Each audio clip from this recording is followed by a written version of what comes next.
Hey, good evening, everyone. Sego ani buju ndio wachaya kwekwe. As the mayor of the city of Kingston, I offer these words in the spirit of this gathering.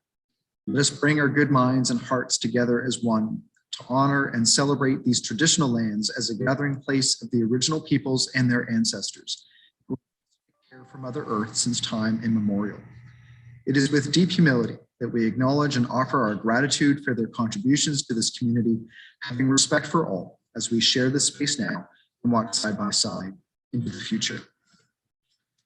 So with that as an official call to order, Madam Deputy Clerk, do we have a quorum?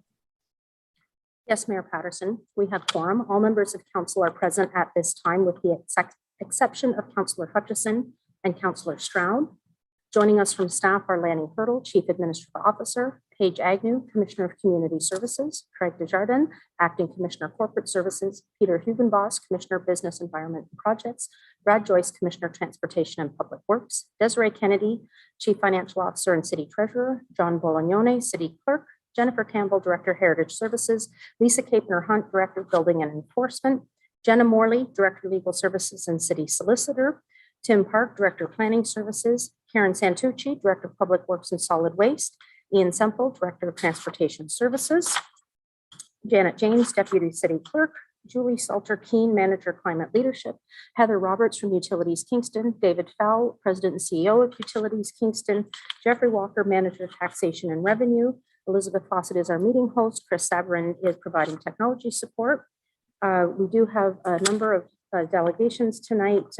Paul Brio, Delegation 1, Delegation 2, Scott Snow, Delegation 3, Claudiana Colomitro, Delegation 4, Alexander Lagnini, Delegation 5, Jeanette Korzanowski, Delegation 6, Carla Cordova, Delegation 7, Robin Dismirko, Delegation 8, Lindsay Foster, Delegation 9, Joyce Hostin, Delegation 10, Linda Mussel, Delegation 11, Hazel Taylor Quick, Delegation 12, Roger Healy and Bruce Bursey, Delegation 13, Bruce Bursey, Delegation 14, Laurel Claus Johnson, and Delegation 15, Alex Jansen, Krista LeClaire, Megan Knott, and Jeff Wojcik. We also have a briefing from Megan Knott, Krista LeClaire, Pat Kelly, and John Judd. Thank you very much. Okay, thank you.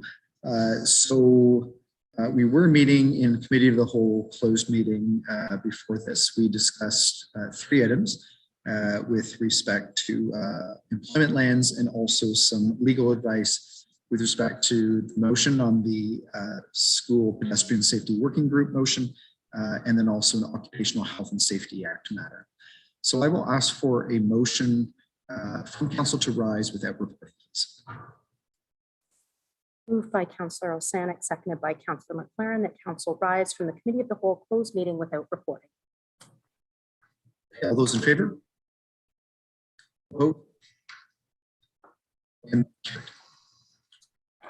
okay, we already approved the addeds tonight. One thing that I will just mention is that we do have a very full agenda, number of delegations and business items. And so my intention at this point, unless we are within a close distance of the end of our agenda by 30 tonight, my intention is to recess somewhere between 10:30 and 11, and then to reconvene at 6 p.m. tomorrow. Okay, so at this point, I'm sorry, point of order. Councillor. I'm sorry, I'll withdraw that point of order. My calendar in my head wasn't working right. No worries. So I will invite any disclosures of potential pecuniary interest at this point. Councillor Bohm. Thank you, Your Worship, and through you, I, Ryan Bohm of the Council of the Corporation of the City of Kingston, declare my pecuniary interest in the matter of Clause 1, Report 25. As an employee of Utilities Kingston, it may be perceived that I have a conflict with Clause 1, Report 25 insofar as it relates to Utilities Kingston. I, Ryan Bohm of the Council of the Corporation of the City of Kingston, declare my pecuniary interest in the matter of Clause 4, Report 26. As a new property owner of a rental property, it may be perceived that I have a conflict insofar as this may relate to this report. And my final one, I, Ryan Bowman of the Council of the Corporation of the City of Kingston, declare my pecuniary interest in the matter of Clause 6, Report 26. As an employee of Utilities Kingston, it may be received out of a conflict with Clause 6, Report 26, insofar as it relates to Utilities Kingston. Thank you. Those have all been submitted to the clerks as well. Okay, thank you. Next is Councillor Neal. Thank you. And I have shared this with the clerk. I, Jim Neal, declare my potential pecuniary interest in report number 27, the very first item for 178 Rideau Street, as my daughter owns a property in close proximity to that address. Thank you. Next is Councillor Kiley. Thank you, Mayor Patterson. I, Robert Kiley of the Council of the Corporation of the City of Kingston, declare my potential pecuniary interest in the matter of Clause 2, Report 25 on LTAS Technologies contract update, as I have an immediate family member who runs an STR. And I, Robert Kiley of the Council of the Corporation of the City of Kingston, declare my potential pecuniary interest in the matter of Clause 4, Report 26 on the nuisance party bylaw, as my wife and I own a rental property that could be impacted by this decision. And I've also submitted this to the clerk. Thank you. Next is Councillor Gorey. Thank you, and through you, Mr. Mayor, and I've also submitted this to the clerk's department. I, Bridget Doherty of the Corporation of Kingston, declare a conflict of interest on report number 26, received from the Chief Administrative Officer. Recommend Clause 4 and associated bylaws, proposed amendments to nuisance bylaw, as I own rental properties in Kingston. Thank you.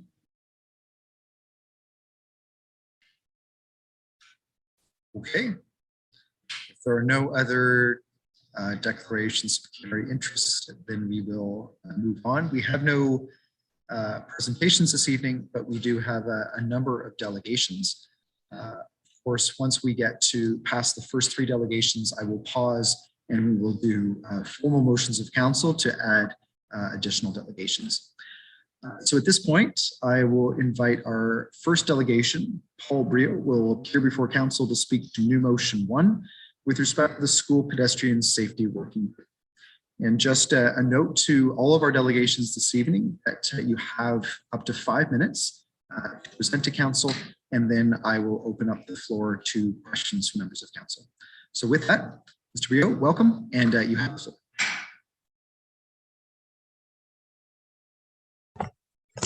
Thank you, Mr. Mayor. I am Paul Brio, and I am presenting tonight in my role as chair of the Mother Teresa School Catholic School Parent Council. First, I would like to once again offer my condolences to the Riviera family for the devastating loss of their daughter, Sochi. Second, I would like to thank all of the schools, parent councils, and members of the City of Kingston who have reached out in support of our school and the Riviera family. I would like to extend my gratitude to Lancaster Public School for their support and efforts to change the way that Lancaster Drive operates on a day-to-day basis. I am here to offer our support for new motion number 1, which is before you this evening. In this regard, I'm very appreciative of the work that Councillor Osanek has done to bring this motion forward on an expedited basis. I want to convey to council my school community's message that in the wake of Sochi Rivera's tragedy, there needs to be urgent change. We expect that both of the school boards and the city will act quickly and aggressively in an effort to protect the safety of our children. We are making this request given the hindsight not only of Sochi Rivera's death, but also with the hindsight of the longstanding issues which have plagued our community.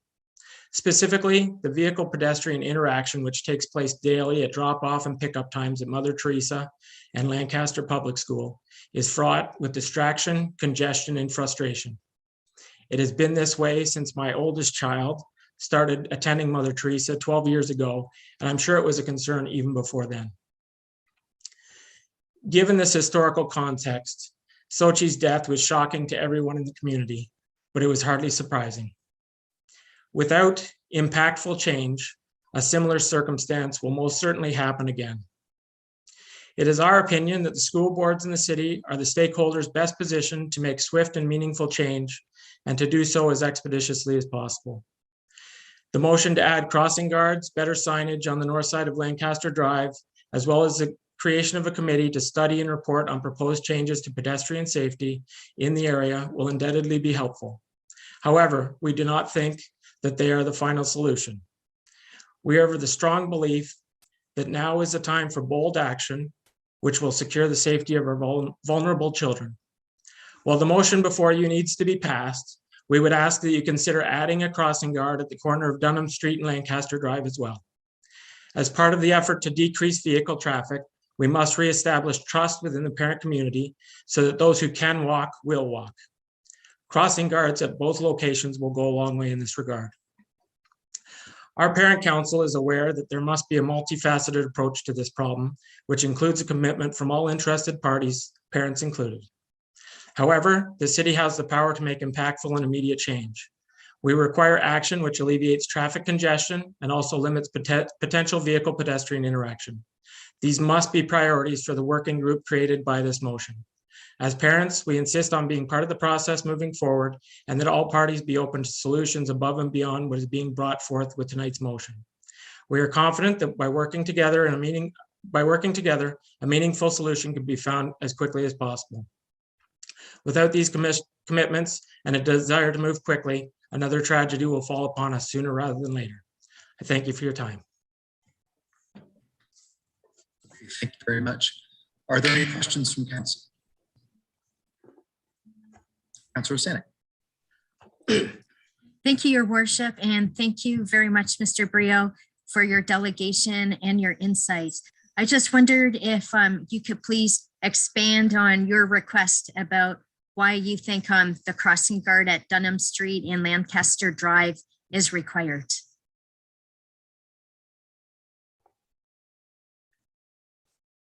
Thank you for your question. I understand, and I've read some of the OTC school crossing guard guide, and I understand that the intersection that is there between Lancaster and Dunham doesn't fit neatly within those parameters. However, I would note that in the introduction to that guide, it also expresses that field experience and knowledge of application are essential and may assist in recommendation in overriding the guide. The guide is one of best practices, but in proper circumstances can be overridden. And I believe those circumstances exist here. We're requesting, where we are going to be requesting, and possibly at some point maybe requiring less vehicle traffic on Lancaster Drive, those vehicles ultimately wind up on Limestone Drive or Dunham. And similar to Lancaster Public School, half of our pedestrian traffic goes east and half of our pedestrian traffic goes west. The crossing guard at Limestone, they go east. But as I said, the rest of the traffic is heading west. And having a crossing guard to assist at Dunham will carry out the exact same benefits that it will for Limestone. Again, as I said before as well, crossing guards at both of those locations will give parents a renewed sense of safety in letting their children walk to school as opposed to driving them, even if it's only a couple of blocks. And it's something that we want to try and eliminate some of that vehicle traffic, is that we reinstill that confidence for parents to be able to let their kids walk to school. And I believe that a crossing guard at Dunham will instill confidence in those parents that are living to the west of the school with that confidence as well. Also, again, because we're pushing traffic to those side streets, they are extra congested as well. So a crossing guard at that location, especially at that time of day, is certainly, in our opinion, is a necessity. Thank you for that answer. And my second question is, if you're aware of the Kingston Coalition of Active Transportation, they're called KCAT, and right now they're running a pilot project at Winston Churchill, which is a road closure during the pickup and drop-off hours. So I just wondered if you were aware of that pilot project and if you think that might be, a good candidate for Lancaster Drive to participate in that as well. Thank you for that question. I think that Lancaster Drive would be an excellent candidate for a project exactly the same as Winston Churchill as is going on there. I am familiar with that. And I think that not only are we a good candidate, but we have the benefit that there's actually 3 schools that will benefit in the immediate area. There's not Lancaster Public School, Mother Teresa Catholic School, and Holy Cross High School, which is right across the road. We have the benefit that there are only a small handful of houses at the west end of Lancaster, which would be impacted, as opposed to at Winston Churchill, where there is a long string of residential homes there. For the most part, Lancaster Drive is an open space between the high school and the 2 elementary schools. So I think it would be an excellent opportunity for this sort of a program to take place. Again, not that they all use that street, but that's 3 schools with nearly 2,000 kids potentially being able to cross that road on any given day. So again, I think it's an excellent idea. I have spoken to Mr. Healy, who's going to be presenting tonight as well as a delegation. So I'm well aware of some of the hurdles that he's gone through to get that pilot project up and underway. But I think with the experience that he's had, and from what I understand, it's been a mostly positive experience. The community has really embraced it. And I believe that our community would also embrace it. I fully believe that the parents that we have in our community would more than welcome the opportunity to participate in that and would readily volunteer for any of the positions necessary to make that happen as well. Thank you very much. Next is Councillor Kylie. Thank you, Mayor Patterson, and through you, thank you for your delegation. Perhaps you've actually just started to answer the question that I was going to ask, so if it's redundant, forgive me. You had a great line where you said that in your context with the school council, to have people who can't walk be able to walk. And I was wondering if there's anything in addition to what's under discussion tonight at council that you've heard from parents that would encourage them to do just that. I think that in addition, there's also been a pilot program encouraging parents to use the walking paths and so on that are near Mother Teresa. I think there needs to be much more education in that regard as well.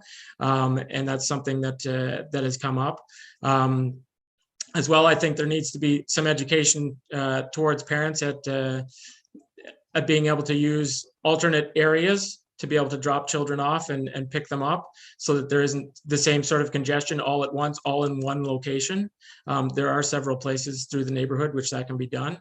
And again, I think that's a lot of education that needs to be done both through the school board, through our particular school, and through our council as well. Okay, thank you very much.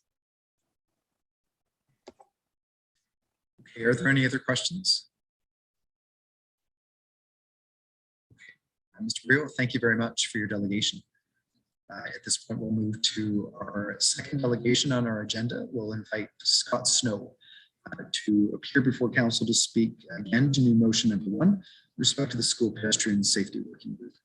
Mr. Snow, welcome, and you have the floor. Good evening, Mr. Mayor, Council, and Mother Teresa community. I'm Scott Snow, the co-chair of Lancaster Drive Public School Parent Council. First off, we would like to acknowledge the tragic events of 2 weeks ago and send our thoughts and prayers to the Rivera family, staff, and students of Mother Teresa. Lancaster Public School not only shares a physical border with Mother Teresa, we share much more. Our hearts breaks as if it was our own. We'd like to thank Councillor Signage and Mr. Paul Brio from Mother Teresa Parent Council Chair for their tireless work and commitment to the safety of not only Mother Teresa students, but Lancaster students as well. We would like to acknowledge the support of Principal Lanny Fox, Vice Principal Sarah Hearn, and the staff of Lancaster who provide unconditional support to the children of Lancaster during this difficult time. We're here to speak on and support the motion put forward by Councillor Signage for increased safety measures for the long-standing issues in regards to the vehicular and pedestrian situation in front of Lancaster and Mother Teresa schools. Prior to the tragic event, student safety around the arrival and dismissal were of significant concern to parents. We, as parents of Lancaster Drive Public School, are requesting a seat on the school pedestrian safety working group in order with all key stakeholders of the community. This tragic event has created a call to action and needs to be started now and not in months' time. As parents and most frequent users of the space, our input is critical to any changes and suggestions made and children's safety issues with regard to our school zones. Secondly, regarding new signage on the north side of Lancaster Drive. The current signage are approximately 12 by 20 inches, and some are directed to the south. These signs are often unseen by drivers because they are too small and there's a lot of things happening at a busy time. We feel that if larger roadwork signs were posted at 3 to 4 locations facing east-west, the significance of these signs would likely cause more people to adhere to the signs. It is crucial that the north side of Lancaster is a no stop, no park, no U-turn zone. Today alone, there was a parent parked the wrong way over the curb to pick up a student at Holy Cross. Lastly, and most critical to the safety and longtime parental concern is having a crossing guard at the intersections of Lancaster and Limestone and Dunham and Lancaster. We are requesting a crossing guard at these locations for 1 hour in the morning from 8:15 to 9:15 and prior to school dismissal 2:45 to 3:45. These times will cover both schools' dismissal and arrival. With an estimated 650 children between Lancaster and Mother Teresa that do not use buses, this will give parents peace of mind that there's supervision at key and busy, potentially dangerous areas. This will lead to less vehicular traffic and less congestion on side roads. Calls, and it's only a matter of time. Our hope is, with the children knowing there is a crossing guard at both locations, it will give them the incentive to either walk to the crosswalks instead of just crossing the road. It would also act as an extra set of eyes to ensure children's safety to and from school. We know this is a community call to action, and in addition to the above mentioned items, we are committed to increasing the amount of safety awareness provided to our parents and assistance to our community through many channels such as email, social media, announcements, and parent council. No one certainly wanted this fatal tragedy to happen. Many parents said to each other quietly, one day something's going to happen, and unfortunately it has. We cannot let the tragedy pass without doing something to improve the safety of our children, no matter the outcome of any investigation. With the current pedestrian and vehicular interaction, it is only a matter of time before another accident happens. We must act now. Mr. Mayor, I've spoken to numerous members of council on the motion, and we've heard a comment that passing this motion may set a standard that all schools would want a crossing guard or better signage. Well, Mr. Mayor, Kingston may have the nicest waterfronts, universities, and parks, but we need to protect our community's greatest assets, our children. This is not a fiscal decision. It's a moral obligation as parents and council, as many of you have children and or grandchildren. If at the end, all schools request a crossing guard and or better signage, so be it. At least as a community and a council, we can sleep better at night knowing we did the best for the most important community asset. Thank you for your time. Thank you very much. Are there any questions from council? Councilor Signage. Thank you, Your Worship. Through you, thank you very much, Mr. Snow, for your delegation. I know that you've read tonight's motion, and I just wondered if there's any other safety measures that you would like to see implemented at the school that's not included in the motion. Thank you for your question. A big concern for a lot of our parents is we're a walking school, and currently we have 380 students. 62 are eligible for the bus and only 47 regularly use it. So it leaves us 330 students. Many of the parents say that the sidewalk and snow clearing is an issue, along with the crossing guard for the Lancaster Limestone and the Dunham Lancaster. Just after school today, there was a little girl fell and got injured on the sidewalk. And we realized that it's not easy to keep up with it every day, every minute, but it has been an ongoing problem to encourage people to walk to school.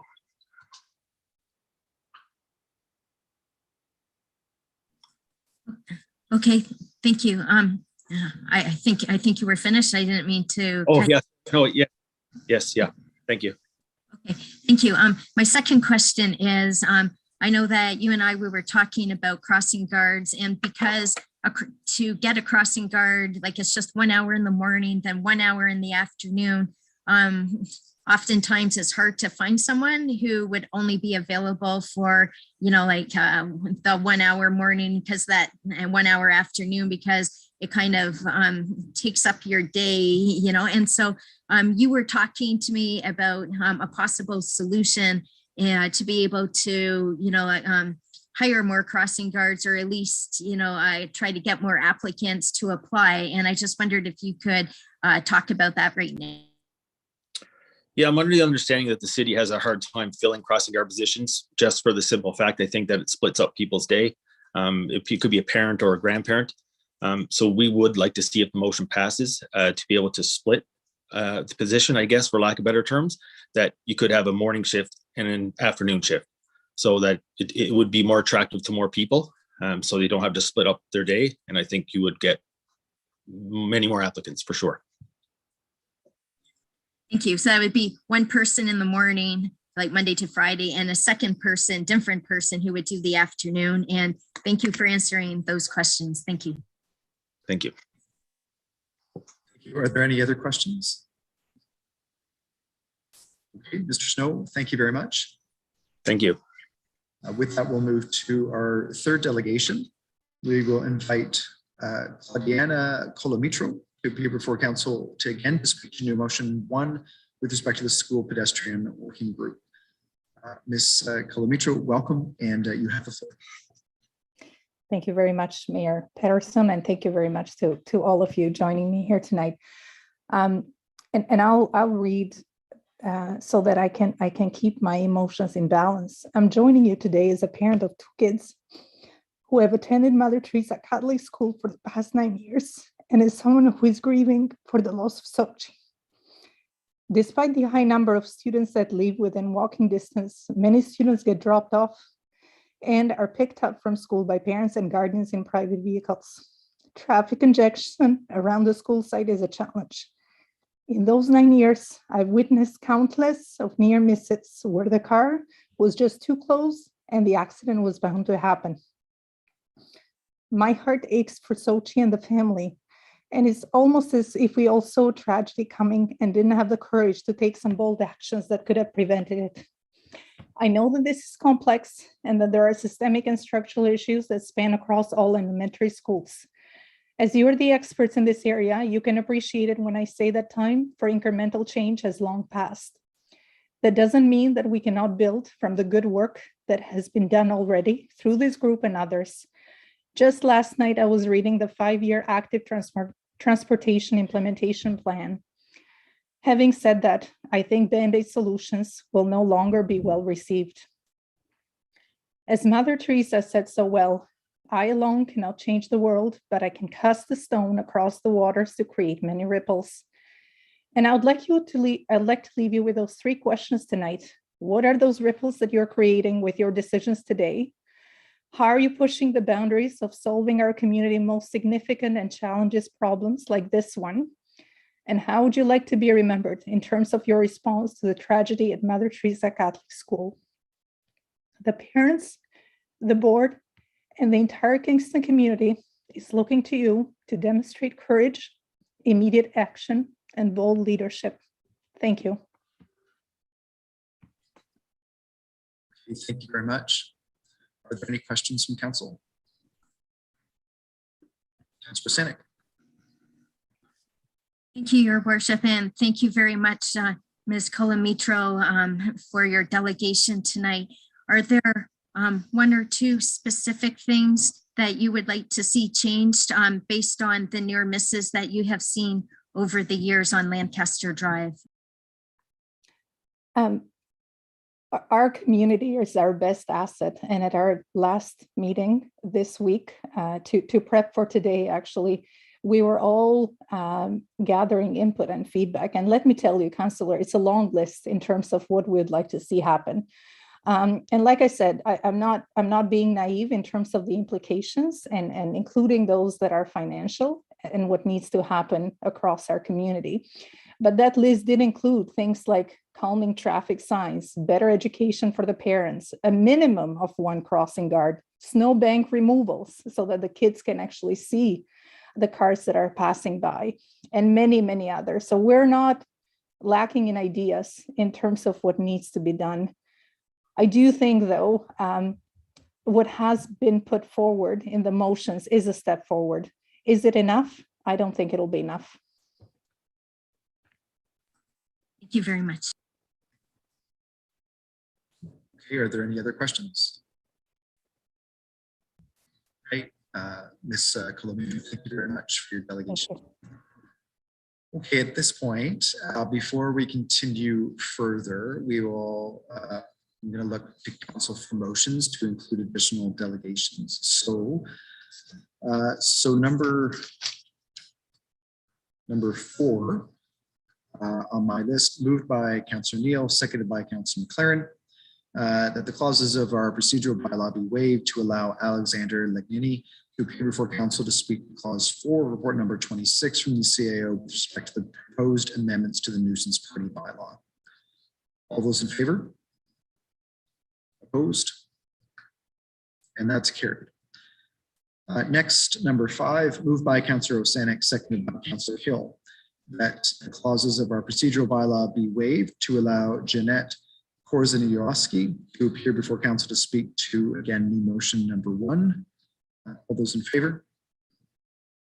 Opposed? And that's carried. Number 6, moved by Councillor Osanek, seconded by Councillor Hill, that the clauses of our procedural bylaw be waived to allow Carla Cordova to appear before council to speak to new motion number 1. All those in favor? Opposed? And that's carried. Number 7, moved by Councillor Osanek, seconded by Councillor Hill, that the clauses of our procedural bylaw be waived to allow Robin Nico to appear before council to speak to new motion number 1. All those in favor?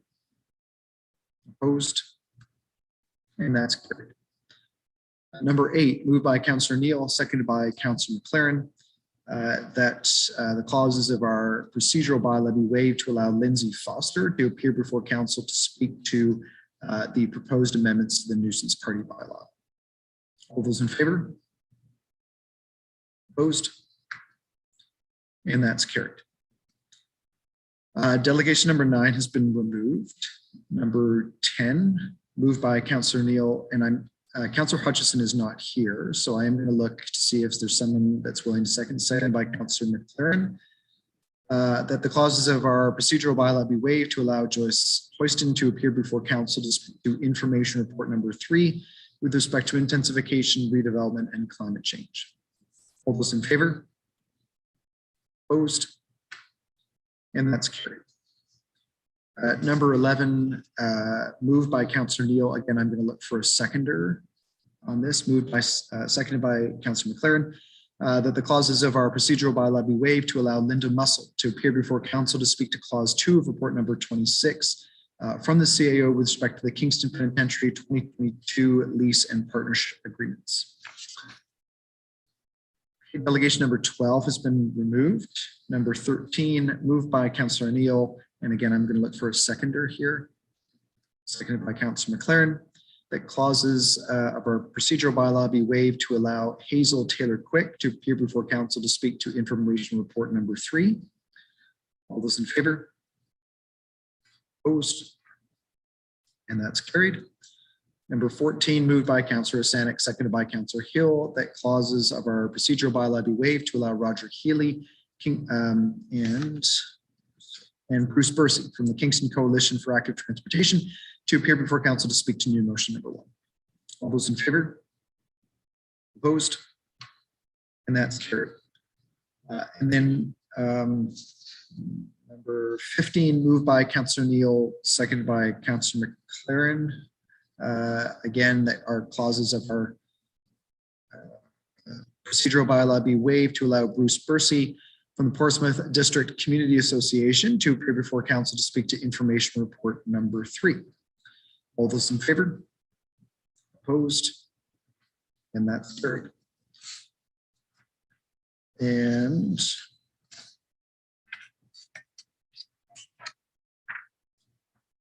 okay.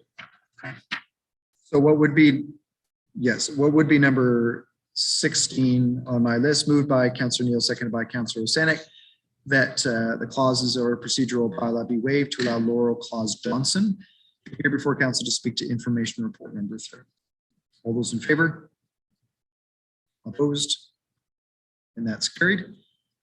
And then finally, number 17, moved by Deputy Mayor Holland, seconded by Councillor Neal, that the clauses of our procedural bylaw be waived to allow Alex Jansen from the Kingston Film Office Krista Leclerc from Kingston Accommodation Partners, Megan Knott from Tourism Kingston, and Jeff Waysick from St. Lawrence Parks Commission to appear before council to speak to clause 2, report number 26 from the CAO with respect to the Kingston Penitentiary 2022 lease and partnership agreements.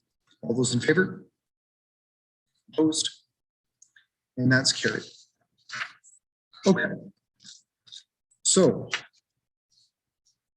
we will now move to what would be delegation number 4. And at this point, I will invite Alexander Legnini to appear before council to speak to clause 4, report number 26, with respect to the proposed amendments to the nuisance party bylaw. Mr. Legnini, welcome. Have the floor. Hi, everybody. Thank you for having me here tonight. I'm a rental property owner in Kingston.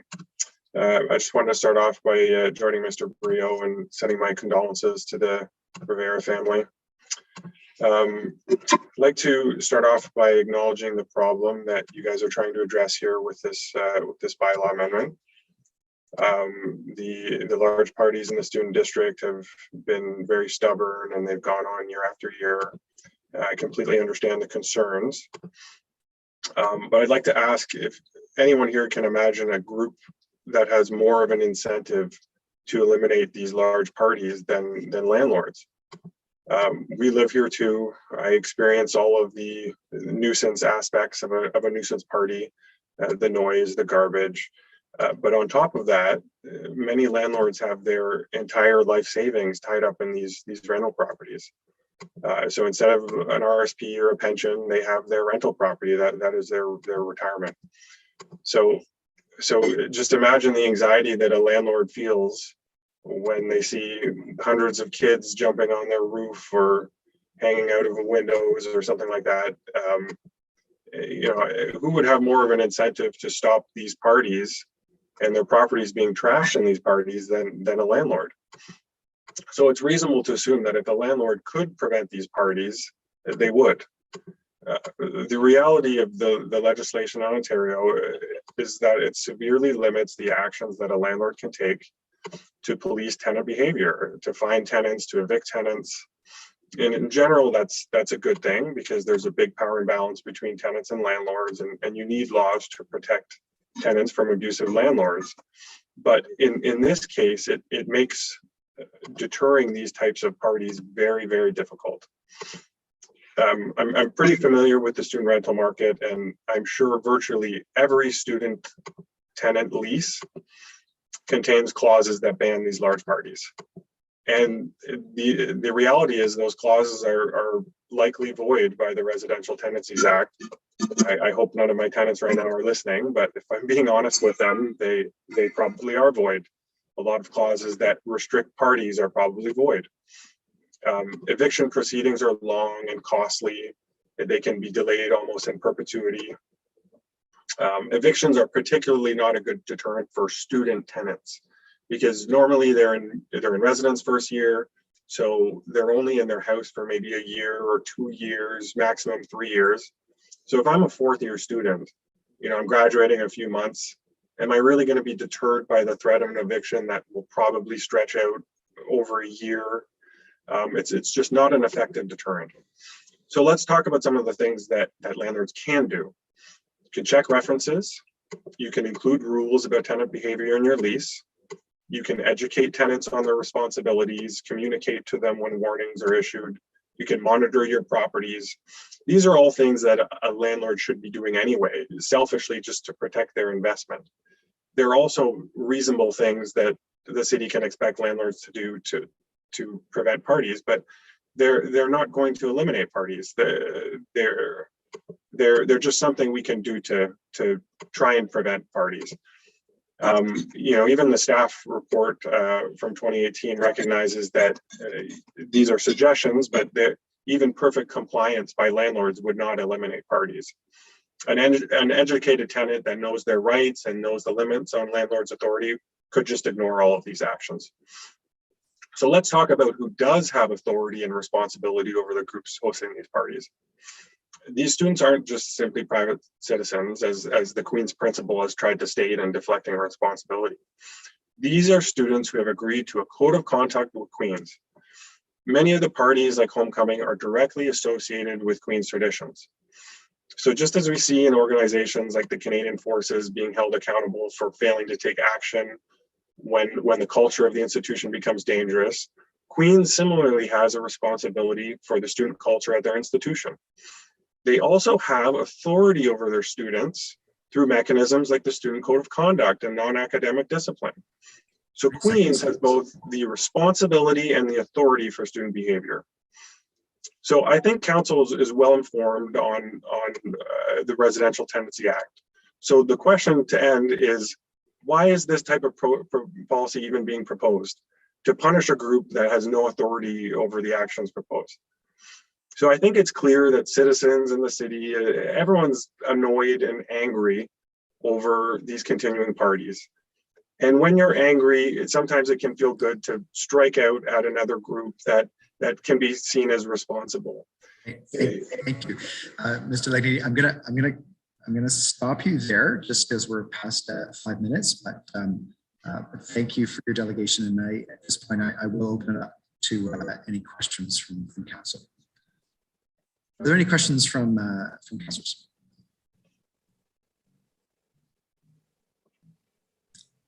Yep, Councillor Holt. Thank you, Your Worship. Thank you, Mr. Legnini, for your presentation. Do you think that, I mean, obviously you're a landowner or a landlord that lives here in the city, and knows firsthand what goes on. What about landlords that are outside the city? Do you think that they educate their students on things like the noise bylaw and that sort of thing, or do they just rent out these houses? So it's a great question.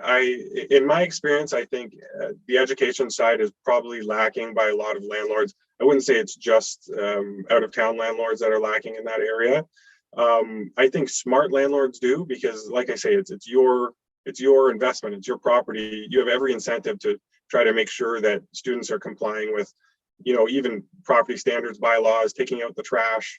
You don't want rats building up in your property because students aren't taking out the trash. You don't want large parties that are trashing your house. I think it's smart to do so, but that would be for local landlords or out of town landlords. I wouldn't say there's a big difference between the two of them in terms of education. I think both groups could educate more. And I think that would be a reasonable expectation of the city to have on landlords, is to educate their tenants. What I don't think is a reasonable expectation is to ultimately prevent those parties. Okay, thank you. Are there any other questions? Okay, Mr. Legnini, thank you very much. Thank you. At this point, now we'll move to delegation number 5. We will invite Jeanette Korzeniowski to appear before council to speak to new motion number 1 with respect to the school pedestrian working group. Ms. Korzeniowski, welcome, and you have the floor. Thank you, Mr. Mayor. Good evening, Mr. Mayor and members of council. As was just mentioned, my name is Jeanette. 2 of my 3 children attend Mother Teresa School, and I'm also a member of the school's school council. So the role of school council, as I'm sure you're aware, and similar to city council, is to represent all members of its community. So in our case, our members of our school's community. And this includes representing the voices of the children at the school. So I thought I would ask my almost 9-year-old son if he could speak to city council about the motion, what would he say to them? And here is his response. He said, at the end of the day, it is really, really busy around the school. There are lots of cars. Having a crossing guard or even more than one would be helpful. You might think it's okay to cross and then a car comes out of nowhere. Sochi shouldn't have had to die for us to be thinking about these changes now. Why couldn't we have done these things before? We need to make the changes immediately so this doesn't happen again. And that's the end of his response. And what I'd like to stress for my son's message is the word immediately. Anyone who has passed by the school at either drop off or pickup times over the past several years, and as Paul mentioned, it has been years, can tell you that there is a traffic problem. There have been solutions proposed and attempted, but the problem still persists. And I know that part of the motion includes the development of the working group, and I appreciate that the decisions that are made by the working group have to be evidence-based so that we get this right and we get it right on the first try. However, I would ask that City Council approve the working group and urge that any data collection or decisions are made with the utmost urgency. Every day that we delay the changes is another day that the children are at risk. Speaking with members of our school community, I know several parents who have come forward and said that they have had experience working in this area at their previous schools, and they're willing to step up and help to get action into motion. So once again, I ask that council please approve the motion so we can move forward and make the necessary, meaningful changes that can have a positive impact in our school community. Thank you for your time. Thank you very much. Are there any questions from council? Mr. Signage. Thank you, Your Worship, and through you, thanks very much for your delegation, Ms. Korzeniowski, for the crossing guard. So this motion will be giving a crossing guard at Limestone Drive and Lancaster Drive. For the other crossing guard, I think you're referring that we also need a second crossing guard, and I just wondered, like, what location are you referring to? Like, do you think would be have the most impact? Truthfully, and this is anecdotally just from observing after school, it seems like many students cross directly across from the school, and that's where the accident was, closer towards Dunham. There are stop signs at Limestone and at Dunham, but there is a concern with many people that are crossing in between there. So I would hope that that could be what the working group could identify, where would be the most effective position or spot to place the individual, where we would have the most impact in helping children cross. And as Claudiana mentioned in our last meeting, several members of school council and parents had different ideas, yeah, I don't know which one would be the best, but I think there are several areas where people cross. Thank you very much. Thanks. Okay, are there any other questions? Okay, Ms. Korzeniowski, thank you very much for your delegation. We will now move on to delegation number 6. We will invite Carla Cordova to speak to council again with respect to new motion number 1. Ms. Cordova, welcome. And we can't, oh, there we go. There we go. We can see you, we can hear you, so you have the floor. Good evening, and thank you, Mr. Mayor and Council, for having me. My name is Carla Cordova, and I consider Denise and Javier and her children as part of my own family. Xochitl was my youngest daughter's best friend and a niece to me. That's how close we are to them. She was the kindest and most loving girl that came to me and hugged me every day after school. Every time we would meet with her, she would make us smile. She would make my daughter happy. Now her smile is gone. All that has been left to us is a hole in our hearts with grief and sorrow. I'm sorry. This has been an irreparable loss to me and my family as well. Before January 31st, I used to feel safe having my children walk around the neighborhood on their own, but not anymore, and much less outside the school, Mother Teresa. This tragic event has demonstrated that the current safety measures are not enough to protect our children. We need to act if we want to avoid something like this from happening again, something that shouldn't have never happened in the first place. Measures need to be not only implemented, but enforced. I'm speaking to you here today with my deep sadness to ask you to support our petition so we can start working and implement solutions to protect our children, to prevent tragedy occurring again. Thank you.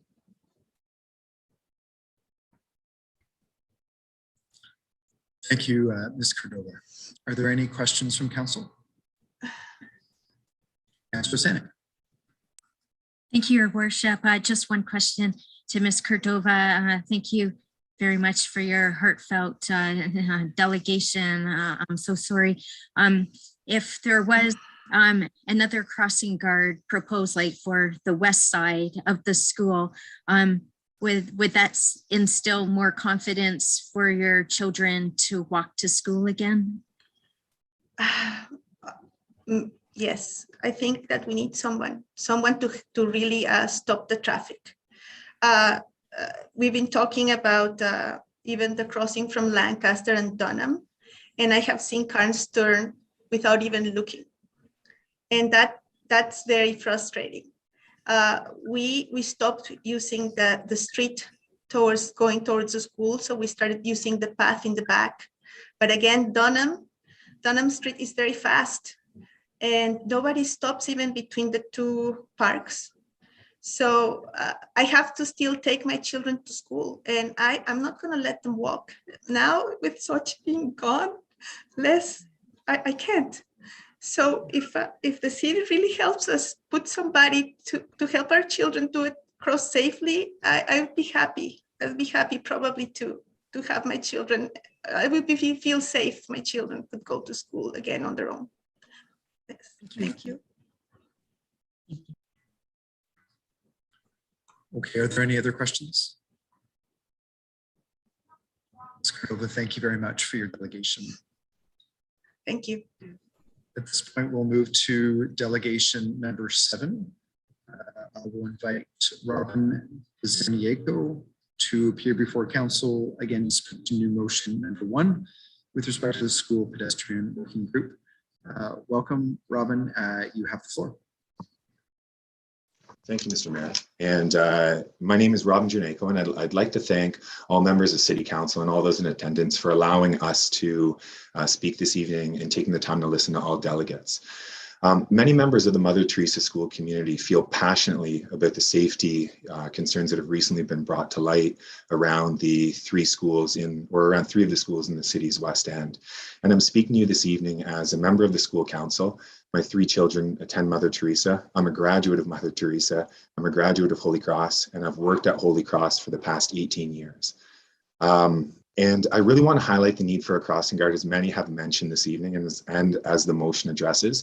But I also want to add that many in the school community feel that the crossing guard should not necessarily be placed at the Limestone and Lancaster intersection or at the Dunham and Lancaster intersections. The safety concerns exist as a result of students, parents, and guardians crossing Lancaster Drive directly in front of Mother Teresa and Lancaster elementary schools, and not at the 4-way stop at Limestone and Lancaster. And despite the recent tragedy having taken place just over 2 weeks ago, there are currently folks crossing the road without walking to the Limestone intersection, which has been something that school communities have, many staff in school communities have talked to students about and parents about, and there's been communication, but many are still crossing Lancaster Drive. And part of our fear is that as the memory of the accident fades, many families will begin crossing the roadway again directly in front of those 2 schools.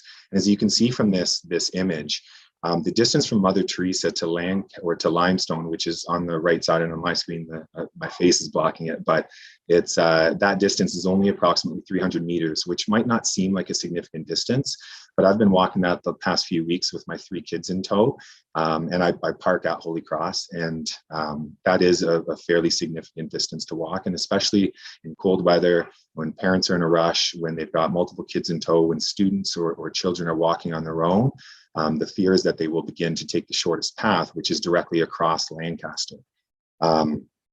Many people in the school community or that cross that roadway also park it's just above the upper left corner of that track. So the northwest corner of Holy Cross is where they wind up parking. And so students walk to those vehicles as well. Many that cross Lancaster Drive live in the Catherine Crescent and Y Street communities, which are just north of Holy Cross. And again, you access their roadways, their communities through like the intersections to those school communities is in that upper left corner of that image. So again, walking to Limestone and then doubling back to those school communities, I feel like that's something that people are going to navigate away from. And I know placing a crossing guard in the middle of a roadway is difficult, but in our school or near our school community on Bay Ridge Drive, just south of Taylor Kidd Boulevard, there's a crossing guard by the tennis courts. that allow Bay Ridge Public and Bay Ridge Secondary students to cross that roadway. And that's about 200 meters away from the actual intersection that's at Bay Ridge and Taylor Kidd Boulevard, which has traffic lights. As well, on Taylor Kidd Boulevard, where in the 80s there was another student that was struck and unfortunately passed away, there was a crossing guard that was placed there. And there's traffic lights about 300 meters away from that intersection as well. And I recognize that there are bylaws around the distance a crossing guard can be placed from bus loading and unloading zones. And I tried to find the information, but I'm not sure what that distance has to be. But due to the staggered start and stop times of Lancaster and Mother Teresa, I thought that you could potentially have crossing guards in front of Lancaster during Mother Teresa's start and dismissal or smart start and departure times, and conversely in front of Mother Teresa during Lancaster's times. As well, the sidewalk that you can kind of see just where it says the kids' place, the sidewalk north of Lancaster Drive, it ends at that home to the left of the track. And that's where the sidewalk previously had ended and turned toward, as if there was a crossing towards the K on the kids' place. And that, you can see that, I want to show this image because you can see that that corner is the problem corner. The other areas are a little bit straighter, but that corner is difficult to see around as individuals park on the roadway. And that's a spot where a number of students cross, and I've seen them cross since I was a child attending. And so what many of us feel would truly help the safety of our children and families if City Council would look to approve a crossing guard directly in front of those school communities, or have that as something that the working group could work towards. And thank you again for listening to the concerns this evening. That's great. Thank you very much. Are there any questions from council? Councillor Sanic. Thank you, Your Worship, and thanks very much, Mr. Zernico, for your insight and that analysis and for showing us that visual. So if there was the choice then of the decision between a crossing guard at Dunham Street, right, and Lancaster, or at that corner where you just saw the crossing guard, or sorry, the sidewalk on the north side, and to then come down on the south side, based on like your analysis of what you've seen, do you think like it's better to have a crossing guard on like from north to south side Lancaster Drive, right at that corner of Mother Teresa because of the bend in the road? Is that what you think is best then? Without a doubt, in my opinion. I think that at Dunham, there's a natural, or there's a stop sign present. At Limestone, there's a four-way stop. So cars, and I know some turn onto Dunham potentially without looking or a little bit quicker than they should be. But that spot, that curve in the road is where I've seen a number of problems exist. And people look to get across Lancaster Drive quickly.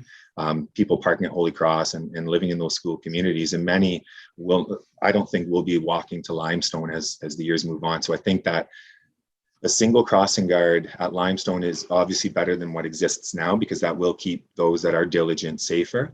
But I think ultimately, in my opinion, the solution to the safe crossing issue for those that are crossing from the south to the north side of Lancaster would be placing a crossing guard at that location. Yes. All right. Thank you very much. Thank you. Are there any other questions? Okay. Mr. Zernico, thank you very much for your delegation. We will now move to delegation number 8, and we will invite Lindsay Foster to appear before council to speak to clause 4, report number 26 from CAO with respect to the proposed amendments to the nuisance party bylaw. Ms. Foster, welcome, and you have the floor. Thank you, Mayor Patterson and members of council. I'm here as the past president of the Kingston Rental Property Owners Association, which includes and represents more than 50 landlords and property managers in the Kingston area. I'm here before council to address the proposed amendments to the bylaw to regulate nuisance parties within the city. Here we are 1 month away from St. Patrick's Day and several months since homecoming events. One wonders why attempts to beef up the current bylaw are only coming before council now. It is alarming that this matter is being brought forward for all 3 readings at a single meeting when little, if any, opportunity for public consultation was provided. This lack of planning is no excuse to rush through these seriously flawed amendments to an already flawed bylaw. KRPOA stands with the city in its efforts to eliminate nuisance parties. The mayhem is not welcome in our community, but the solution cannot be to punish those who have no ability to prevent these events from occurring. Only those actually hosting and participating in nuisance parties should be held to account and pay for the consequences of their actions. The existing bylaw already has a provision for fining landlords, but requires a warning notice to be issued first. If a subsequent nuisance party happens within 2 years, the landlord can be charged. The proposed amendments remove the requirement for a warning. Apparently, according to this report, all rental property owners should be familiar enough with the 4-year-old bylaw that a warning is no longer needed before fines are issued. Forget about due process. While we've been assured that the threshold for declaring a nuisance party is very high, and that as long as the landlord can prove that they did not permit or allow the nuisance party to occur, then they would not be deemed as responsible for the event and charged accordingly. Unfortunately, there is no language in the report or the bylaw defining or outlining the specific steps that the city expects of landlords to ensure that they are not held responsible. For anyone to actually believe that landlords have any power to control their tenants' actions is quite ludicrous. What landlord would give the green light for their tenants to go ahead and invite over thousands of their closest friends? What's worse, these proposed amendments will empower tenants even more. Why would they take responsibility for their own actions when their landlords will be the ones footing the bill for violations? The report also lacks critical details with respect to the number of warnings and fines issued to property owners and the extent of arrears to date. We can only assume that either the warnings have worked and repeat offenses at the same address did not occur, or the warnings did not work and the landlords were charged under the existing language of the bylaw. Should we also assume that any fines levied against property owners have not been paid, hence the proposed collection amendments? There simply should not be this many assumptions. How many warnings have been issued and fines charged against rental property owners since the bylaw was enacted 4 years ago, and do arrears exist? We believe that the intent of these amendments to hold landlords accountable for their tenants' behavior is neither fair nor effective. These are reactionary rather than preventative measures that remove the onus of responsibility of bad behavior from those who are actually responsible. To add insult to injury, these bylaw amendments seek to pass the expense of maintaining law and order directly onto rental property owners. We have no legal authority to restrict our tenants from hosting a nuisance party. We can offer a stern warning. That's about it. Given delays of the landlord-tenant board evicting tenants or collecting any compensation for fines levied by the city, or the cost of destruction of property can take upwards of a year.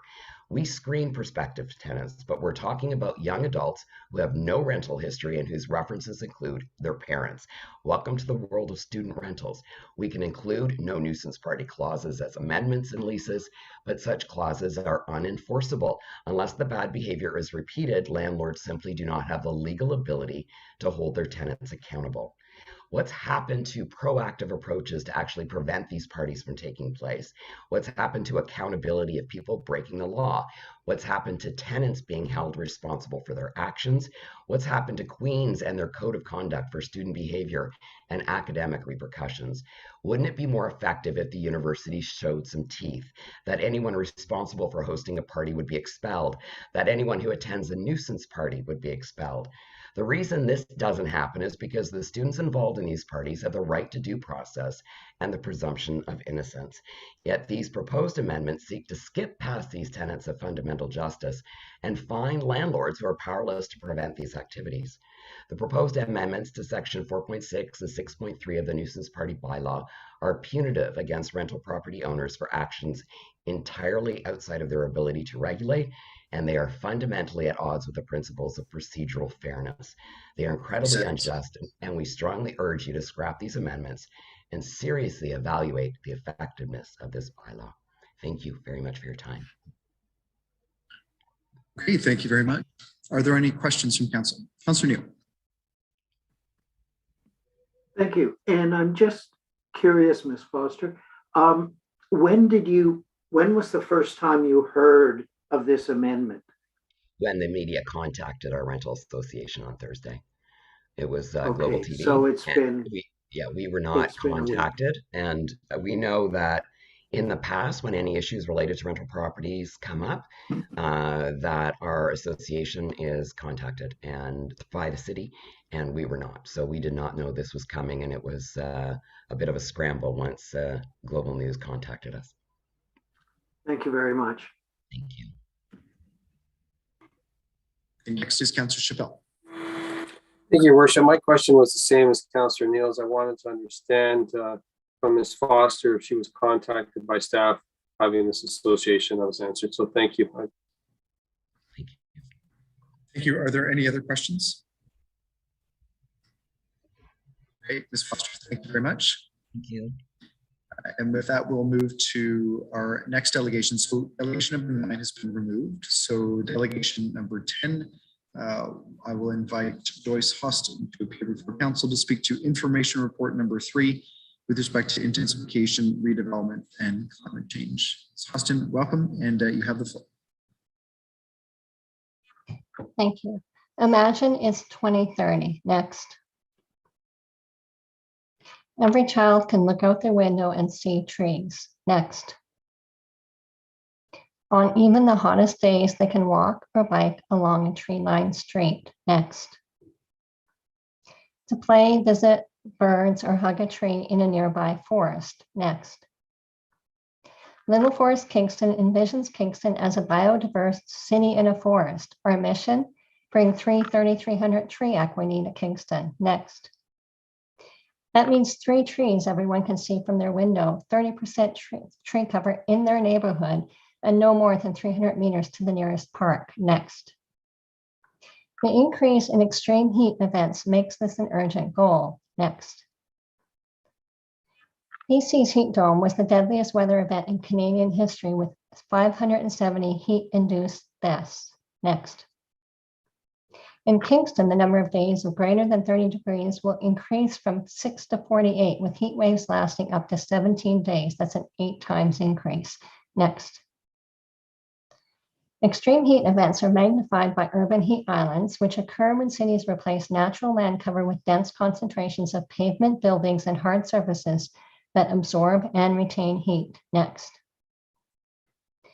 And there's many direct and indirect impacts, including health, including increased air conditioning, energy costs, infrastructure damage, and environmental impacts. Next. Many cities are now creating heat risk maps, such as this is one from Toronto, and you can see High Park with the light pink, which has dense green space, and the darkest red are the highest heat areas. Next. In the BC heat wave, lower income neighborhoods had double the heat-related hospitalizations, and in the poorest neighborhood, triple. That dark red spot in the middle. Next. 3,300 builds climate resilience for extreme heat events. Next. Tree canopy influences temperature as far as 60 meters or more if forest size and density is larger than that. Next. So increasing green cover through urban forests is actually the highest recommended method of reducing the urban heat island effect, making our city a green city. Next. Modeling suggests, like this is an example from Winnipeg this summer, where an architect took a temperature 2 blocks apart from a street with canopy to a street cleared for widening the traffic, and you can see a 15-degree difference there. Next. So heat-sensitive urban planning, such as linear parks and green corridors, also are another way of reducing the urban heat island effect. Next. Long, linear, continuous greenways also have substantially increased biodiversity in Singapore. One of the world's densest cities is doing major work on corridors to connect green spaces with 4-layer canopy. Next.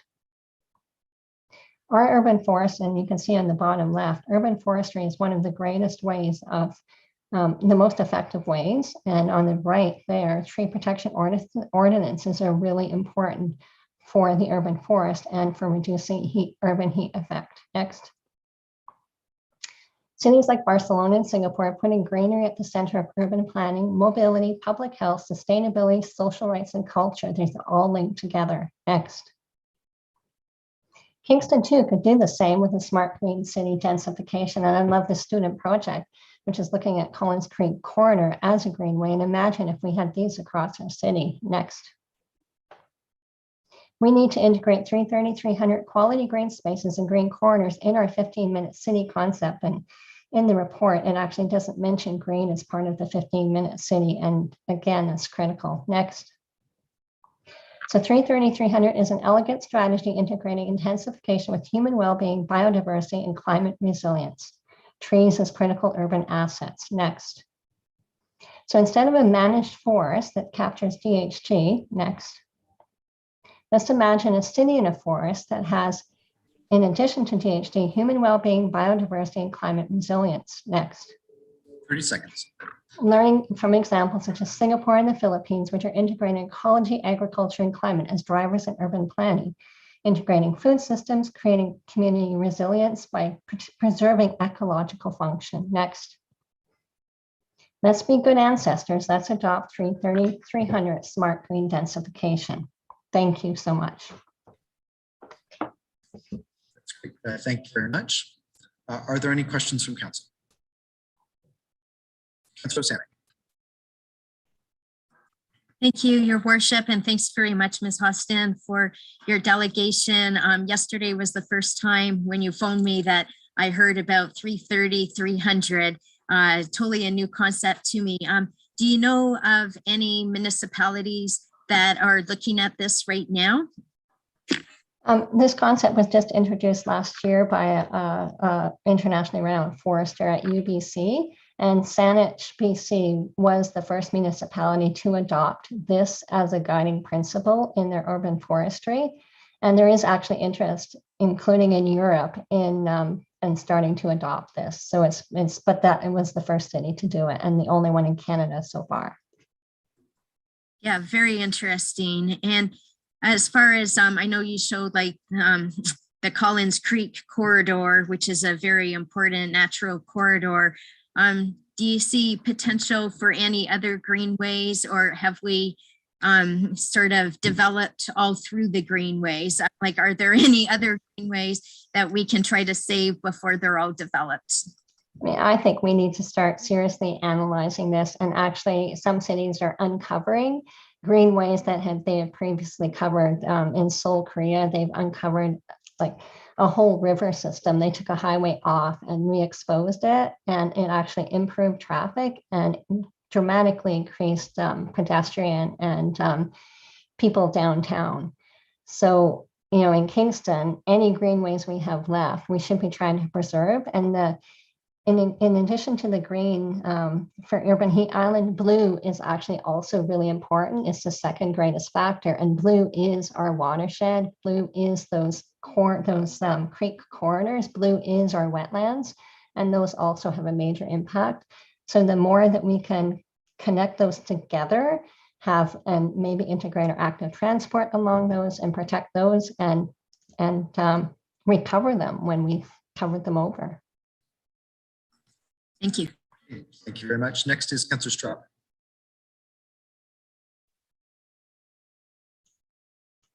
Great. Thanks, Your Worship, and thanks, Ms. Austin, for your presentation. So green and blue are the colors to go for, you've said.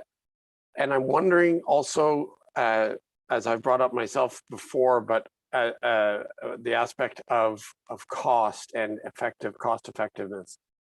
So to do this kind of thing, this 330-300, to develop these greenways and increase, quality of life and everything that you've said in your presentation, is it expensive to do as a city? I think we need to start looking at cost versus asset. Right now, we consider this type of infrastructure as a cost. We don't look at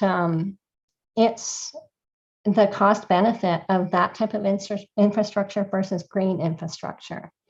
And so, for example, there's a Stockholm method for street trees, which actually increases the health dramatically of street trees and is stormwater runoff, dramatically decreasing the impact on the stormwater system, so saving money there and reducing overflow.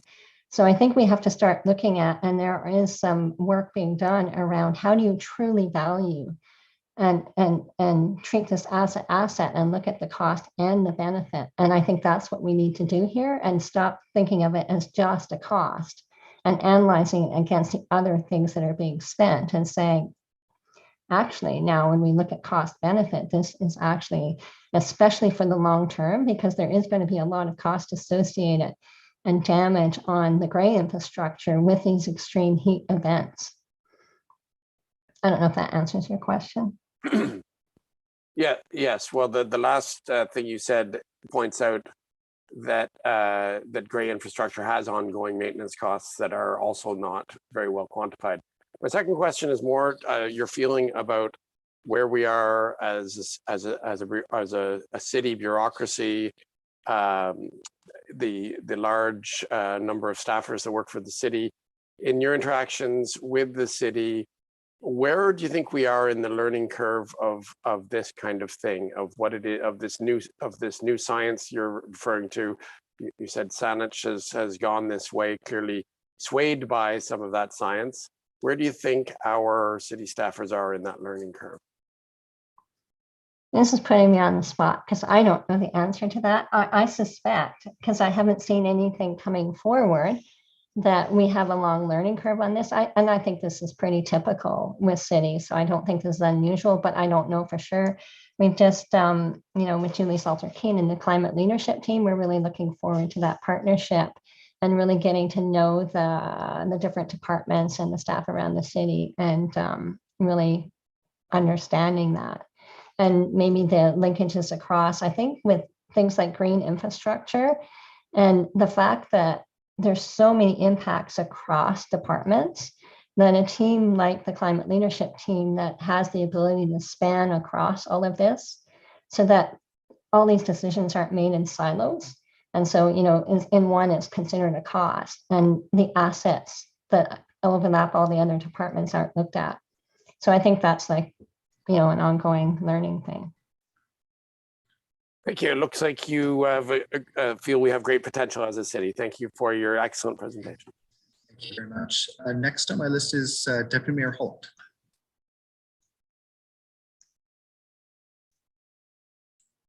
Thanks, Mayor Patterson. And thanks for the delegation. This is something I guess kind of ties in with the earlier questions regarding cost and benefits. You mentioned in the presentation the short-term impacts of heat events on individual health. And I was just if with this proposal, if you'd seen in other jurisdictions any longer term, of course, I'm imagining the health benefits of this, but if you just had any information on that you hadn't shared in the presentation. Yeah, there's lots of information on that and that I haven't shared. And at a future council meeting, I know Kelsey Tucker from Addictions and Mental Health Services, who is they are planting a little forest at Addictions and Mental Health Services on Lion Street.